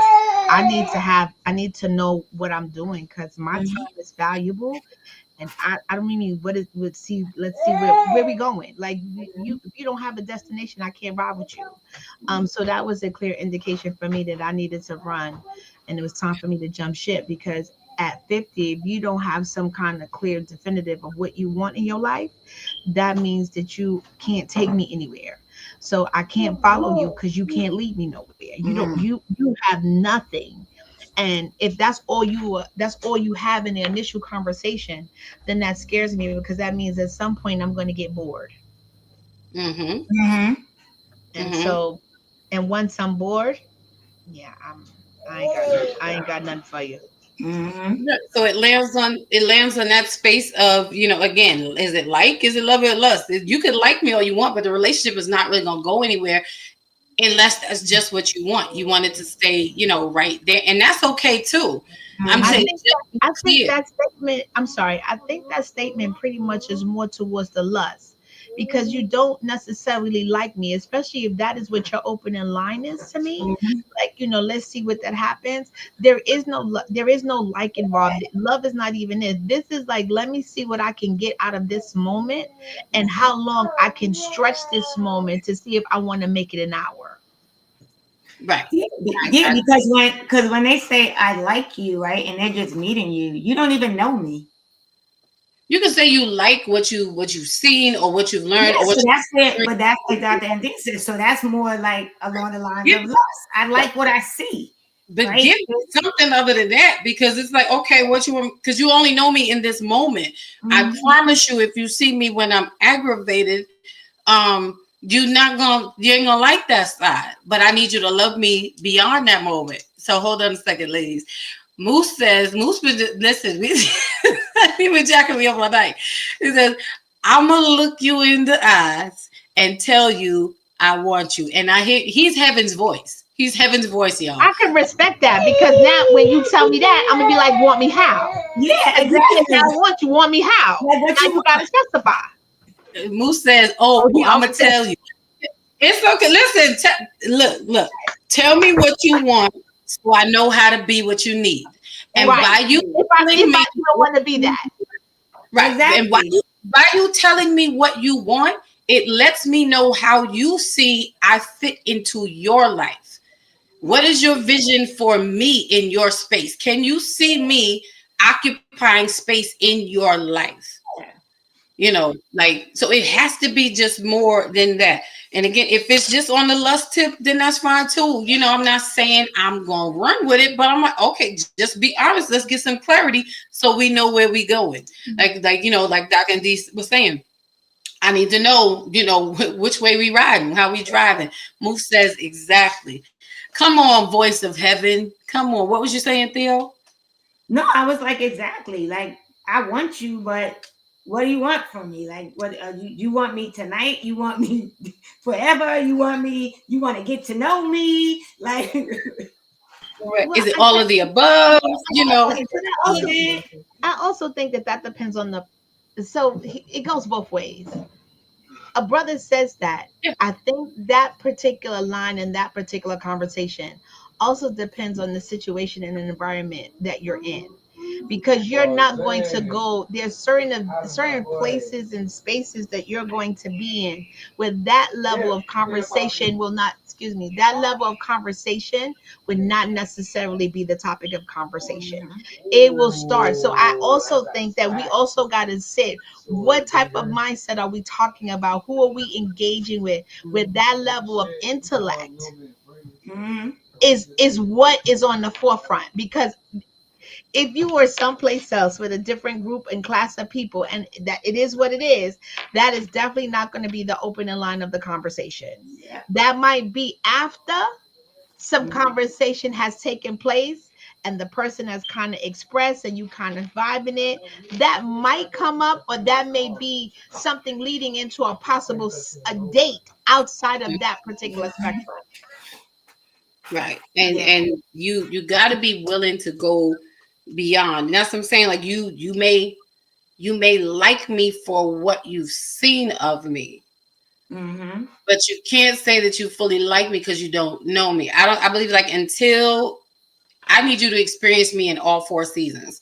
I'm going to tell you because I need to see you in all four seasons. I'm going to tell you straight up my good, my bad, my ugly. This is my issue. These are my bonuses because I need you to understand or, like, do you have the capacity to manage? Because like India saying, you see me in a particular space and that's the only space that we know each other. It's not the totality of my life, So you like what you are experiencing in this space, but I could be, there are other parts of me that when we get out of here, when real life is, when we in a real life situation, it's this the other part you're gonna learn. Okay. He said, I want to go back with you to where you came from, heaven. Moose, listen. Listen. I ain't been right since the first thing he said early on. So now here he go. Listen, that's the voice of heaven right there. I ain't mad at you. Fellas, listen, I hope y'all are taking notes, fellas. Ladies, I hope you're leaning in, okay? Because it is going down tonight in the chat. It says all four seasons. I need you to see me in all four seasons because it's cool to Happy chill on. birthday. Happy birthday, boo. It's good to chill on a good day in the summer when everything is cool. But can you ride out that storm? Can you Can stand the you rain? hold down in all of those other, in all the other seasons when it gets a little rocky? But again, I think that goes back to the foundation of how do we connect? What attracted you to this person, this place, or this thing? Was it the like? Was it the love, or was it the lust? Because lust is not going to stay around through rocky situations. It doesn't have enough substance, to do the same. Okay, Moose says all four seasons. All right, listen. But what happens when there's more than four seasons? Because love is more than four seasons. We're comparing our lives to weather, but the truth of the matter is that there are multiple seasons that an individual and couples go through, and some seasons are greater than others. Some seasons is beyond cold, some seasons are beyond hot, some seasons are beyond the transition. So I think that when we talk about all four seasons, I think we need to I feel that needs to be reassessed, because life is more than four seasons. We definitely know the Fluffy Nation rules the fall and the winter, but we also know in the midst of that fall and winter that we experience some things, heartbreak, disappointment. So I think that we need to, I feel that there's more than four seasons that a relationship goes through. I think that the seasons are unlimited, and they extend further than we realize it. So I don't ever think that love is, well, I can't say love, because sometimes they say people meet love at first sight. A person will see you and be like, I know, that's it, I'm ready to move. And everything about you says that, but I'm just saying. No, I agree. And so that's a good point. So just to be clear, we're not limiting it, to that, it's the comparison that most people use, but it's really talking about weathering all the things that happen within in that time, within the time of our relationship. If you can only ride with me when things are good, when I have my high days, then I can't be with you. I cannot depend on you. I can't link with you. I cannot invest emotionally into you, because when I really need you, and vice versa. And it's not just one-sided. If I can't be there with you and for you through all of your different ups and downs, the ebbs and flows. That's why I love the infinity symbol, because it's never ending, but there are a lot of ebbs and flows that happen. And that is so, I think, truistic of relationships, because there's no guarantees. You don't know when you're gonna be on the downhill. You don't know, but you know that things will rise again. But are we flexible enough? Do you have the capacity to be flexible enough to move with me and love me the same and allow me to love you the same through all of these ebbs and flows? Can we ride it out? Welcome in, brother. How are you doing? It's good to see you, Mr. Winston. Welcome in the building tonight. Glad you made it. Moose says, I just need you to know I'm in your corner, love. Well, listen, I'm glad. We're glad you in the corner. All right. You cannot go out in the streets in this era right now with this type of conversation, because you're gonna cause a whole lot of problems, sir.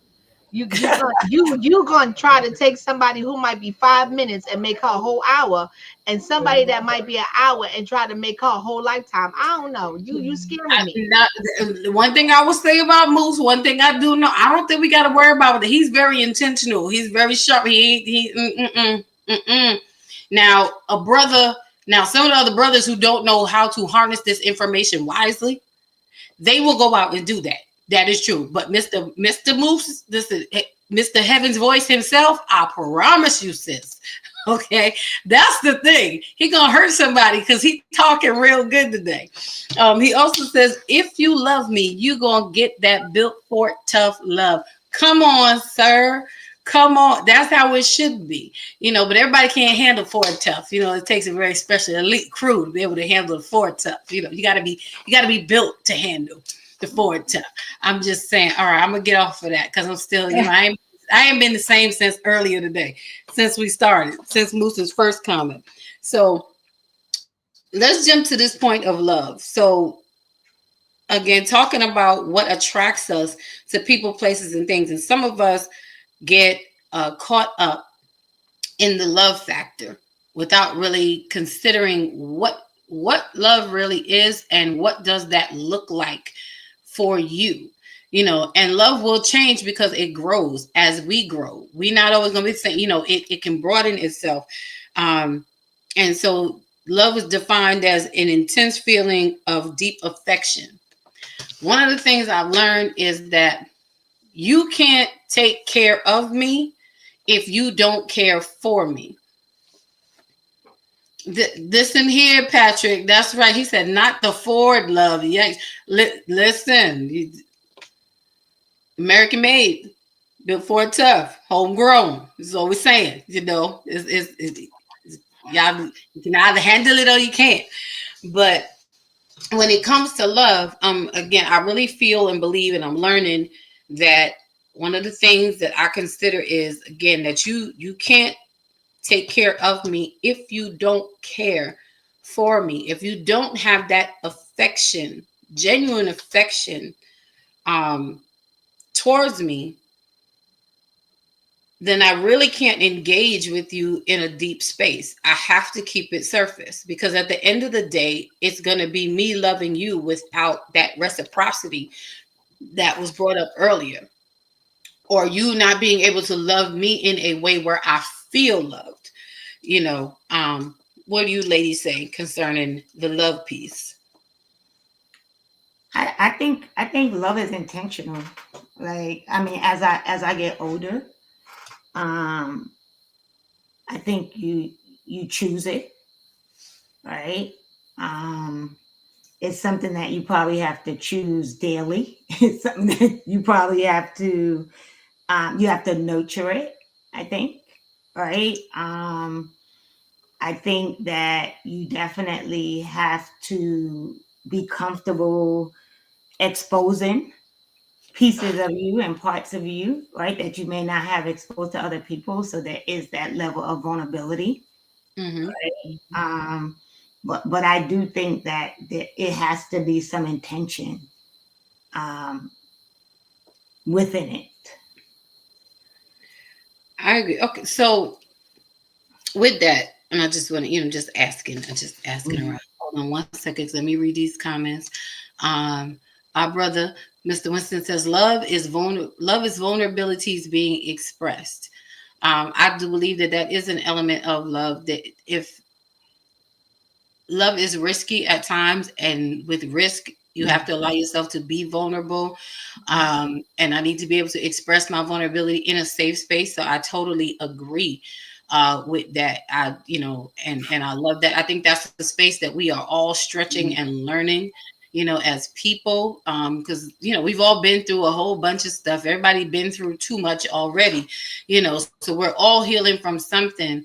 And I think we need to keep in mind as we engaging in relationships, because I ain't never seen so many single people talking about they want to be in relationships, and we healing and we doing all this and we still single, talking to each other like about there. Nobody is even trying to like, okay, so let's put it to work. But I get it. Let's see. Moose says that part. As he said, Moose says, gotta care for me. That's right. You do. You have to. I've come to understand that. I didn't always see it that way, but I realized, like, if you don't care for me, if you can't take care of me, if you do not care for me. And he agreed with Coach Steele, intentional. Let's see where else we at. Okay, everybody, welcome it. Come on, squad member in the chat. My Kim, the ace perspective, is in the building. She says, good evening. You should be on this side of the wall. We are cutting up, having a chat about love, and lust. We have You need to be tapped in. I don't understand why you're not on. I'm I confused. have definitely Don't I love y'all? I'm gonna need you to figure it out. Find you a corner and get on. I'm just confused. I mean, and I think for me, especially because I was that person that just loved being in love, right?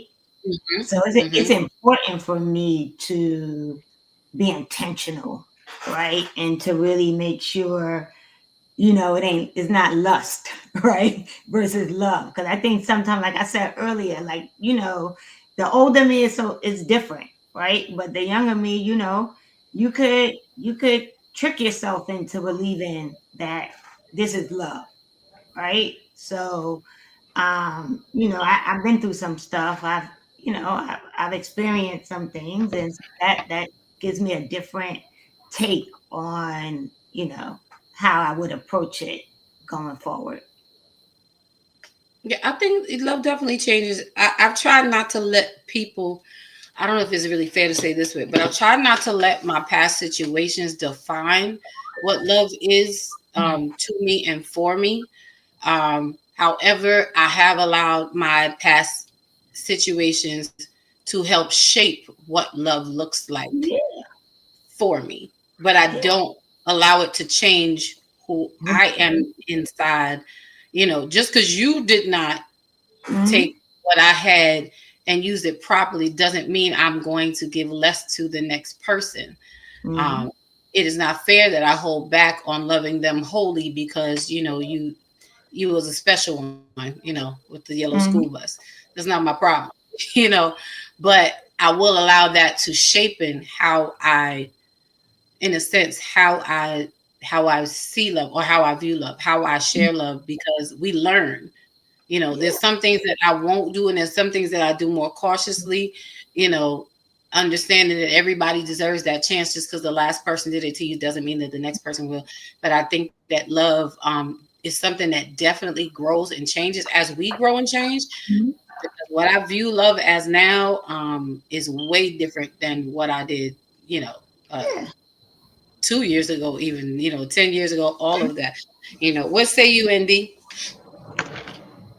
Um, so I'm gonna, my favorite word is intentional.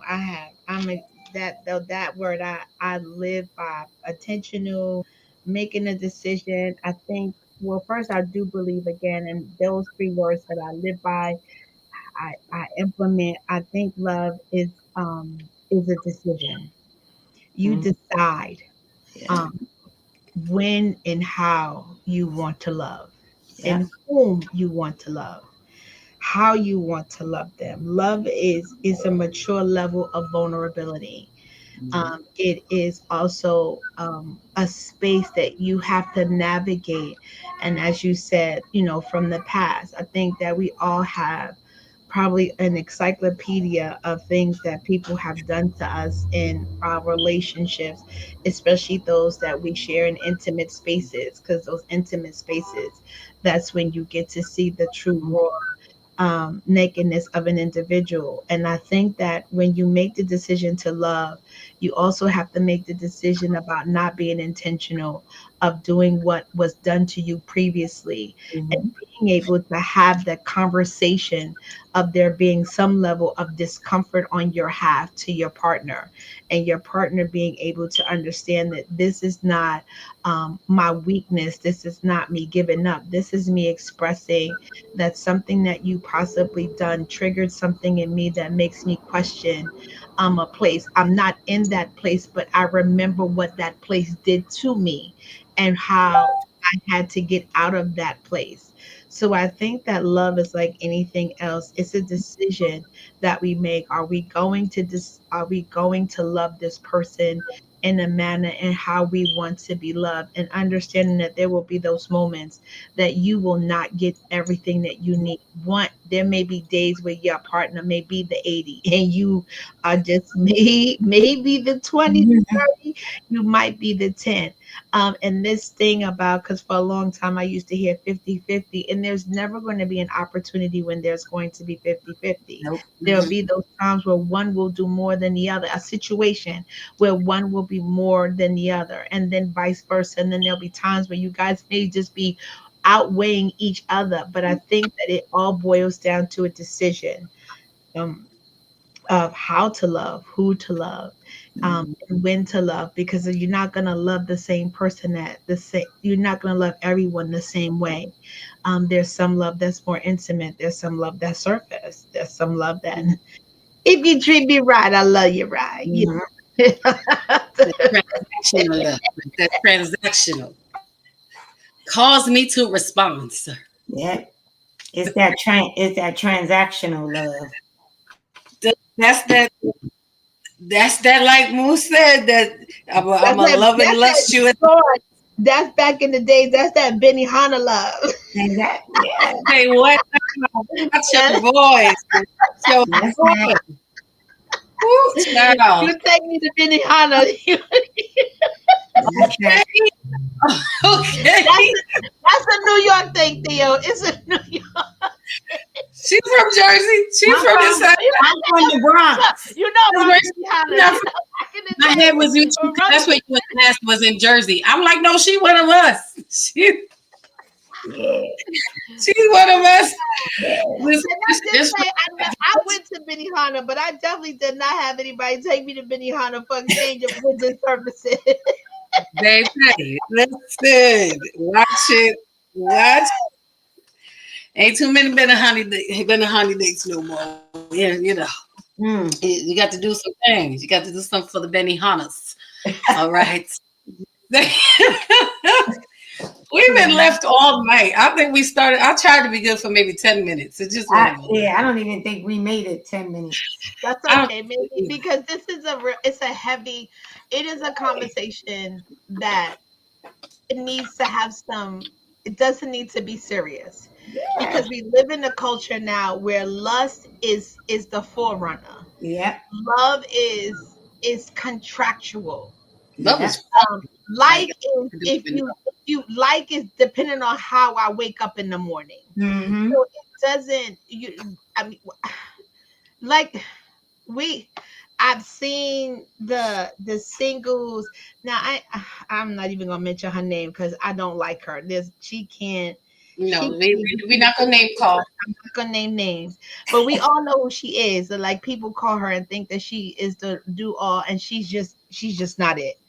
And if I ever was to meet her, I would tell her, like, you're not it. You're not that. I think that, again, I think that the culture and the timing that we live in now, love is something that is almost hard to find. genuine, honest love that is not looking for something in return. Mm-hmm. It's oh, this is a this we live in a time where it's an exchange for goods and services, and what can you do for me? And I'm not mad at these girls out here. I kind of am somewhat disappointed when you telling a dude he got to run down this whole list of stuff before he can date you, and you can't even boil a pot of water that's already hot. Like, we gotta pick and choose our battles. And Mm-hmm. bro, you talking about where the girls that pack the lunch, bro, we working 50 and 60 hours because you out here running behind the thought that can't boil the water. Like, you gotta pick and choose a battle. Like, mama is there to pack your there's women out there that will do all of that. They ain't got no problem with that because it doesn't take anything away from her. But y'all looking at Shaniqua Shaquana and then yeah, so I think Right. I Alicia believe, and them. yeah, the ones that Buick and Mercedes and Lincoln, girls with the names after cars, Corvette and stuff. Alizé. Alizé, right? Hold on, Balenciaga, wait a names minute. names Wait a after all these things and broke and busted. I'm just confused. hold And not on, not hold on, educated, no hold on. goals. There it is. Wait. There it is. She came in just in come on, just in the nick of time. Hold up and hold on. Welcome in, my kids. So glad you popped onto this side of the world. Listen, this is almost like this. If I don't know, like we need a we kind of been remiss with our cap night. Our baseball caps. All right. We gotta have a ladies' room cap night. Get some fitted. We overdue. I'm just saying. Theo is ready. Theo is ready. It was ready. We haven't had our fitteds on in a minute. I need some new ones too. Listen, y'all know I stay loaded with the food. So I was on my way to Texas to get you. I'm confused. What's happening? Still waiting for y'all to come to Texas. I'm coming. I'm coming.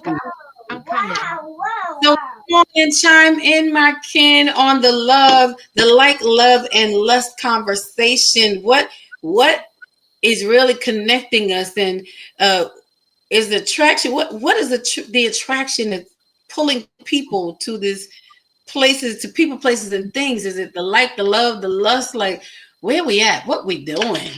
Oh, Come on. Are we still at the red light or the green? I'm so at the red light. Okay, I done back down the street. I think she's on a 6-lane highway now. I'm gonna pull that off camera later. That oh. Thank you, Lord Jesus. Hallelujah. Hallelujah. Come on and chime in, because you've been listening even though you wasn't here, but you're here now. So come on and share. Tell us a little something. But before you do, I just wanted to say something real quick about what Indy, as you were talking about the love, and we're all, I forgot how you put it, about looking for this love that is full, and all of those things. And I think the problem is not that. I think we are all looking for that. Not everyone, because I can't say everyone. Some, not all, a majority are looking for that really pure kind of love. But I think what has happened, and it's just, a sidebar note, I'm agreeing with what she's saying. But I think above that, we allow our vision to be jaded and to be blocked by our past. So it clouds us from allowing ourselves to even try and embrace and trust someone else. Because again, we're all looking for the same things. If we all a whole bunch of single people out here doing our healing work and looking, for this kind of love and willing to give it, like, why are we all still so single?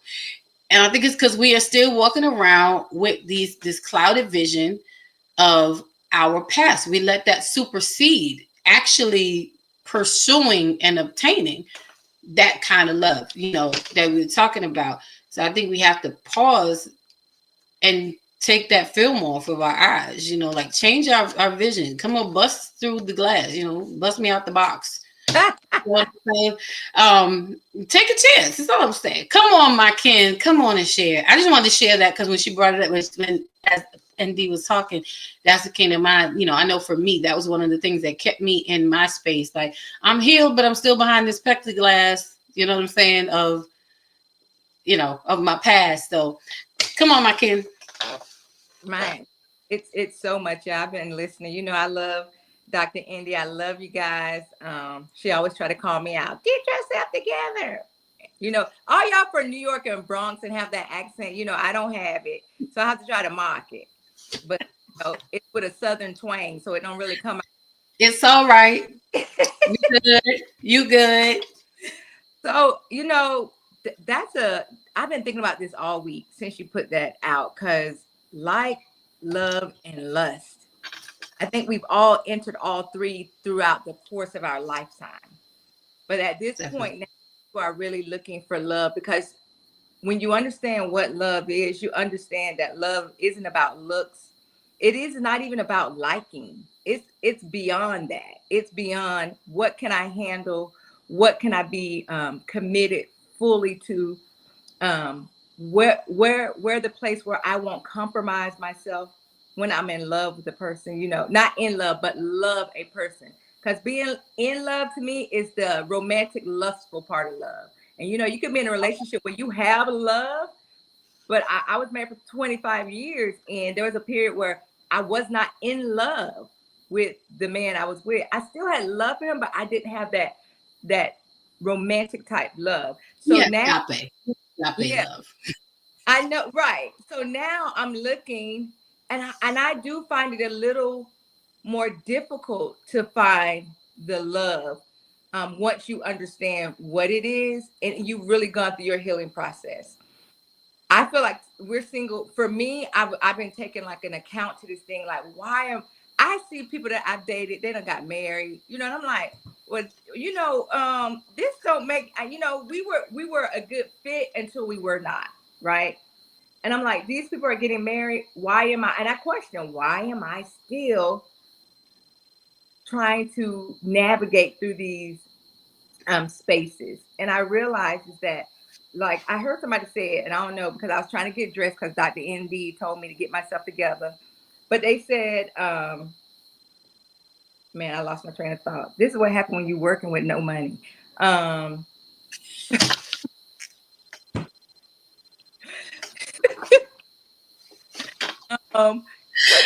can't.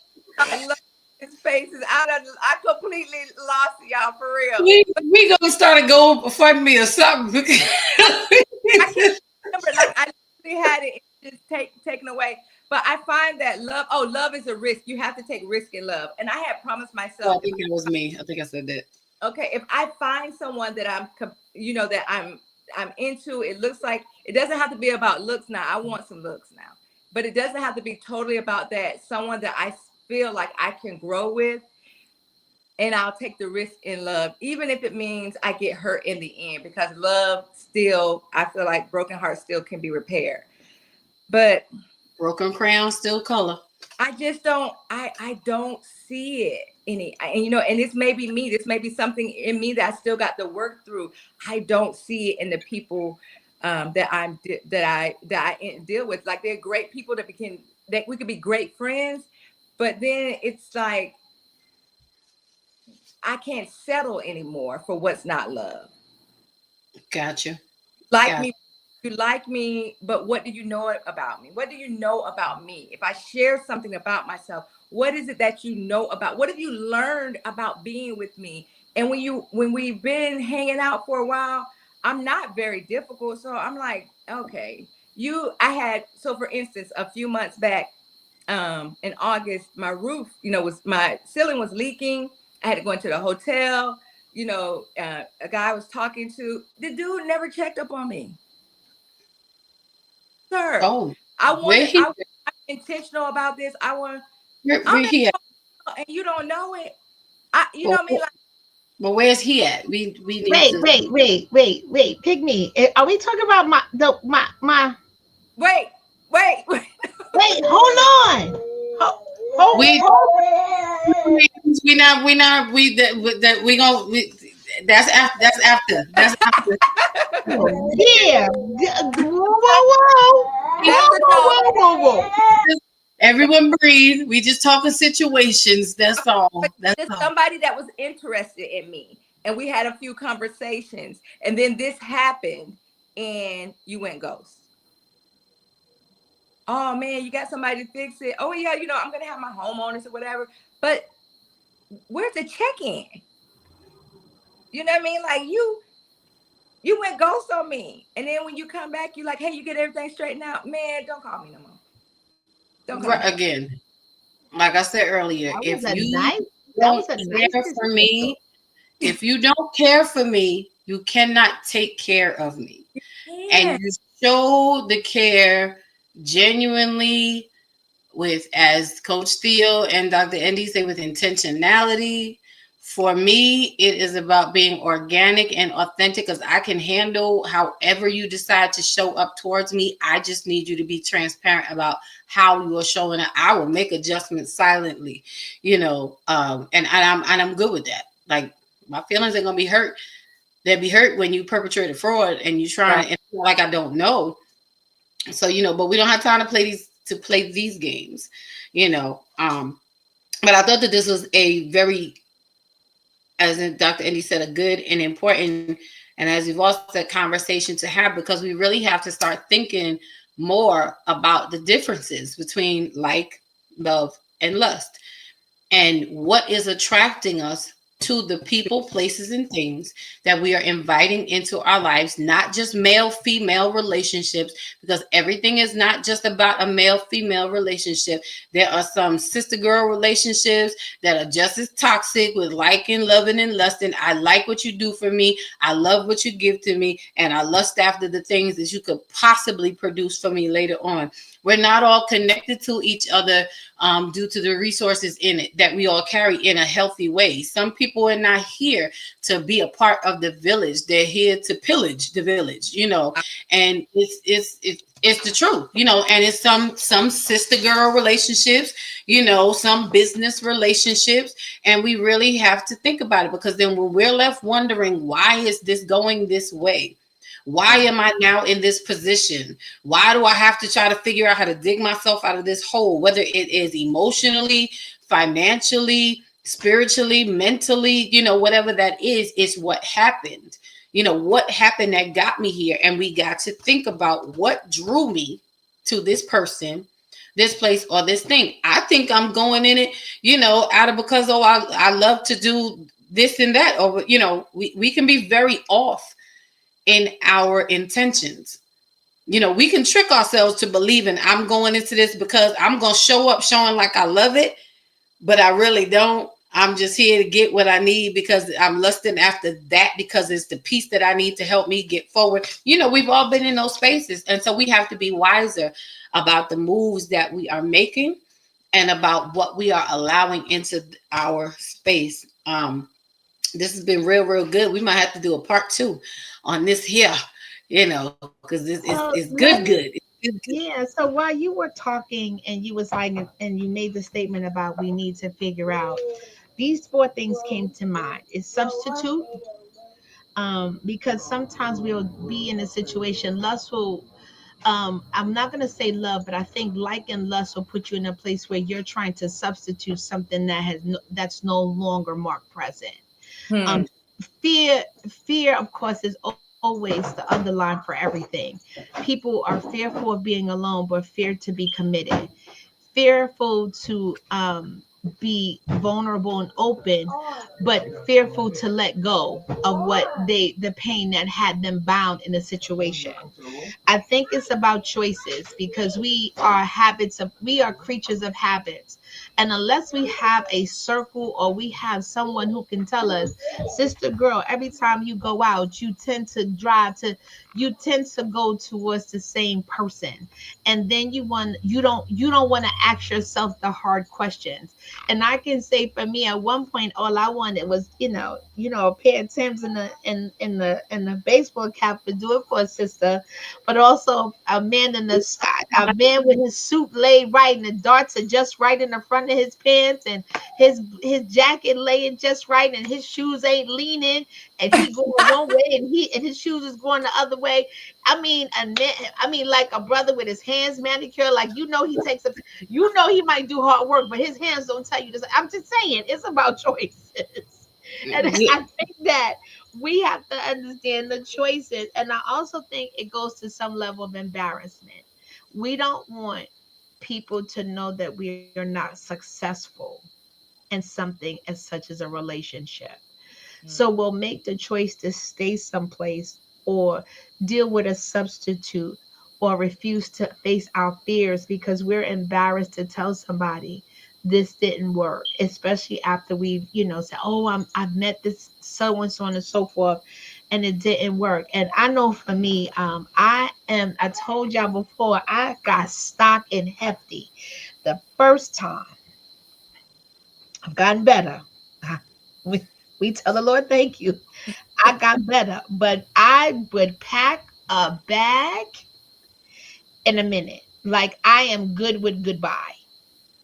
But I'm good with goodbye. And people don't, when you've been hurt more than enough, you just get to a point that you just be like, I can't, before I let you hurt me, I'm gonna tell you goodbye. I'm not mad at you, but I'm okay with goodbye.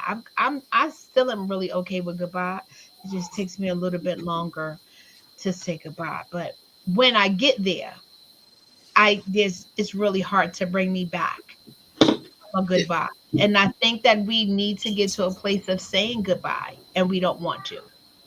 You know what? And you're so right about that, because that's what I'm learning, that I go to lengths to get closure. Like I need to know why. Like what went, what happened, what was it, what's going on?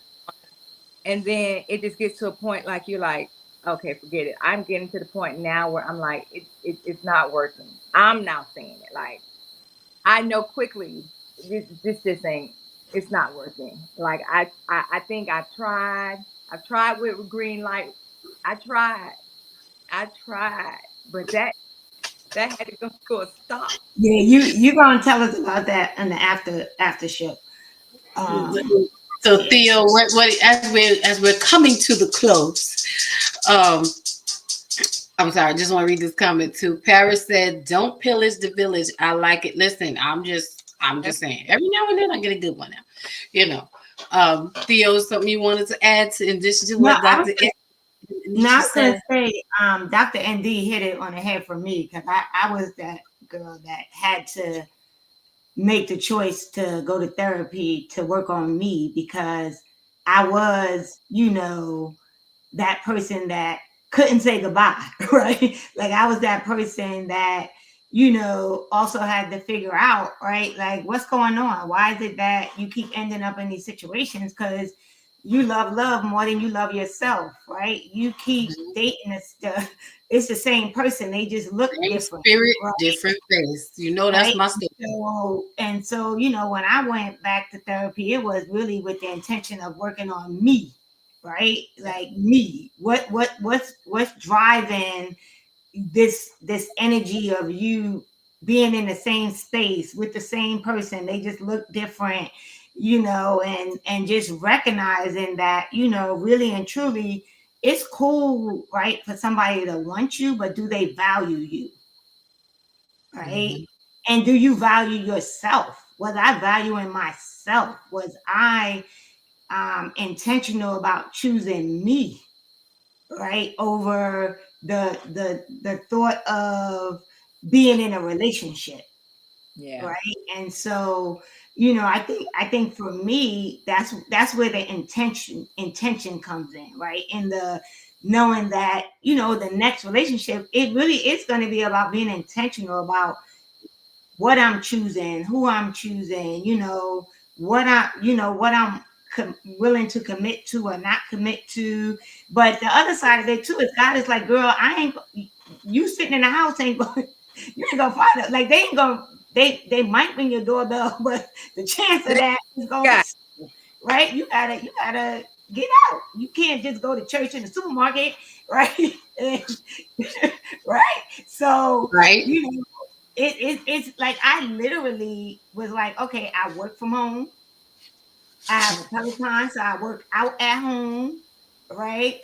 I go to church on Sunday, so I literally joined the YMCA so I could be outside more, right? And start to be intentional about just going out because that's the other thing. I hear travel for you. Yeah. I'll tell you what I hear. We'll leave that for author, but I'll tell you what I hear. Because Huh? Right. We're not going in there today. We're not tapping in there now, but she gonna tell you, you know, in the afterflow. I'll tell you later. Yeah, because we're gonna start a subscribers only live that you will get to be able to see and be a part of our after show. Because you know there's things that go on in our after show as we are decompressing from the show. But I do want to thank you, ladies. As always, you know, we have great conversation. And don't worry, the ladies' room is coming back and we're going to have our fitted night.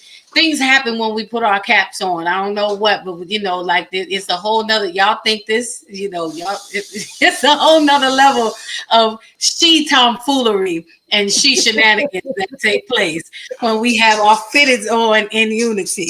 Okay. But I want to thank everybody for tuning in tonight and for joining in this great conversation. I hope you guys took some nuggets. I'm telling you, Moose took me out early and I ain't been right ever since. Like my notes just went out the whole daggone window and he just kept lighting the fire, adding coals to the fire all night. I love me some Moose. I do. That's what I do.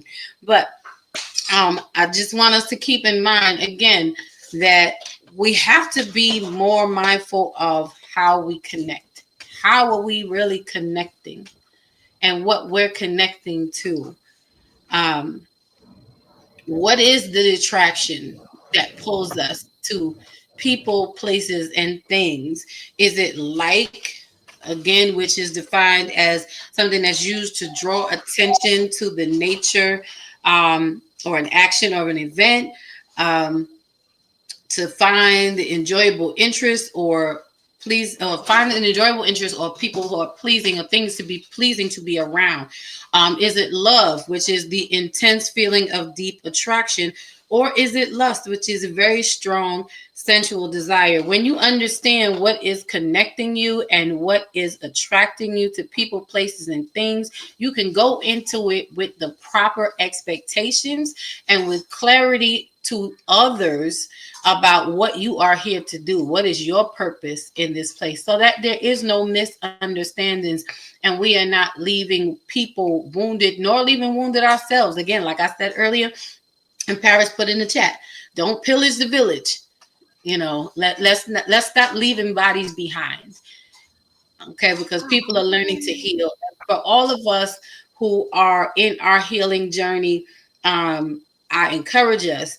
If all of us are healing and doing our work and have done our work and we saying we ready for relationships and we are in these panels and in these spaces having these conversations, then we not need be so single. You know, we have to learn how to come out of the comfort zone because we've done the work so that we can show up and be in relationship with someone. So take a chance, make a friend, learn, let it build to like and turn to love and then add some lust because, you know, like I said, for me, I'm in the season of we ain't leaving nothing on the table. I ain't picking and choosing. It's all or nothing, and nothing is not an option.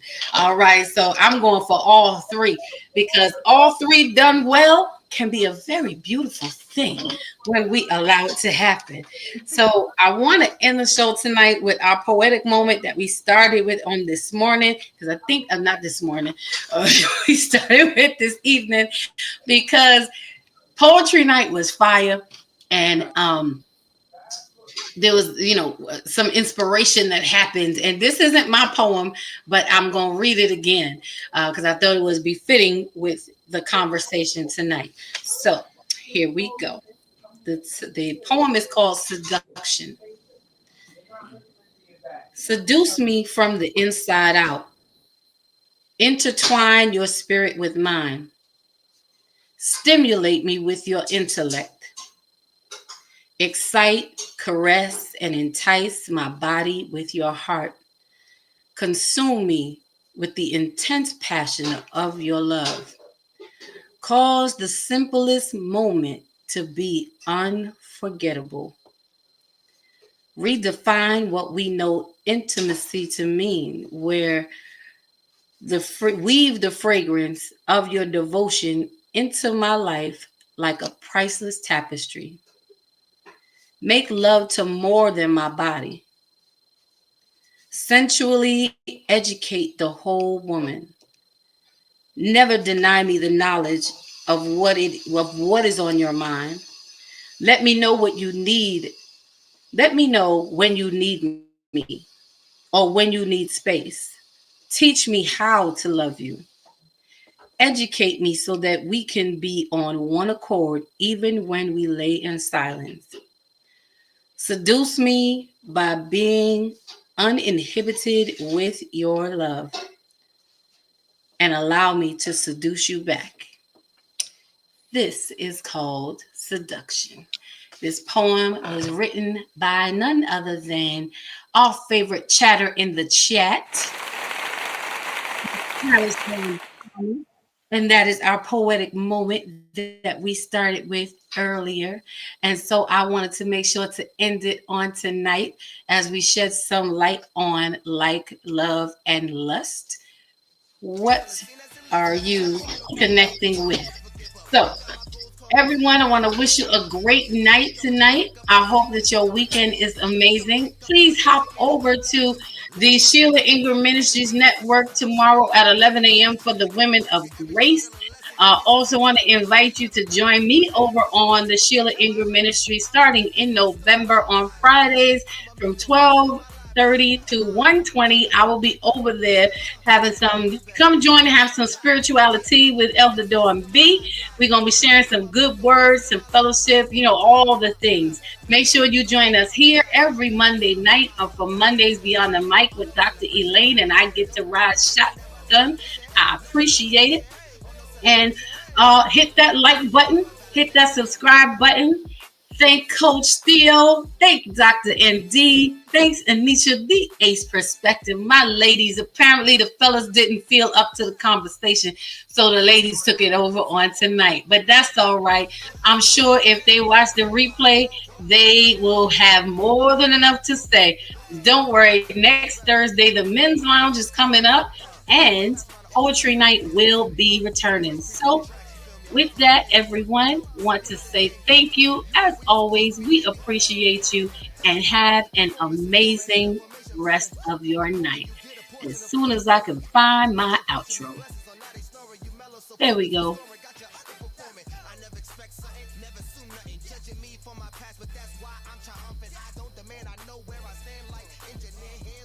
My life pants, that game plan. Show out like a jotter, pop out like a cutter. Telling the quick rock, skipping the coach, feel like Husker. This better be my mood to my beat drop. Putting my boogie shoes in my diddy boots, hey, don't stop. I'ma make the rest of my life live. Yeah, I'ma make the rest of my life live. I'm gonna make the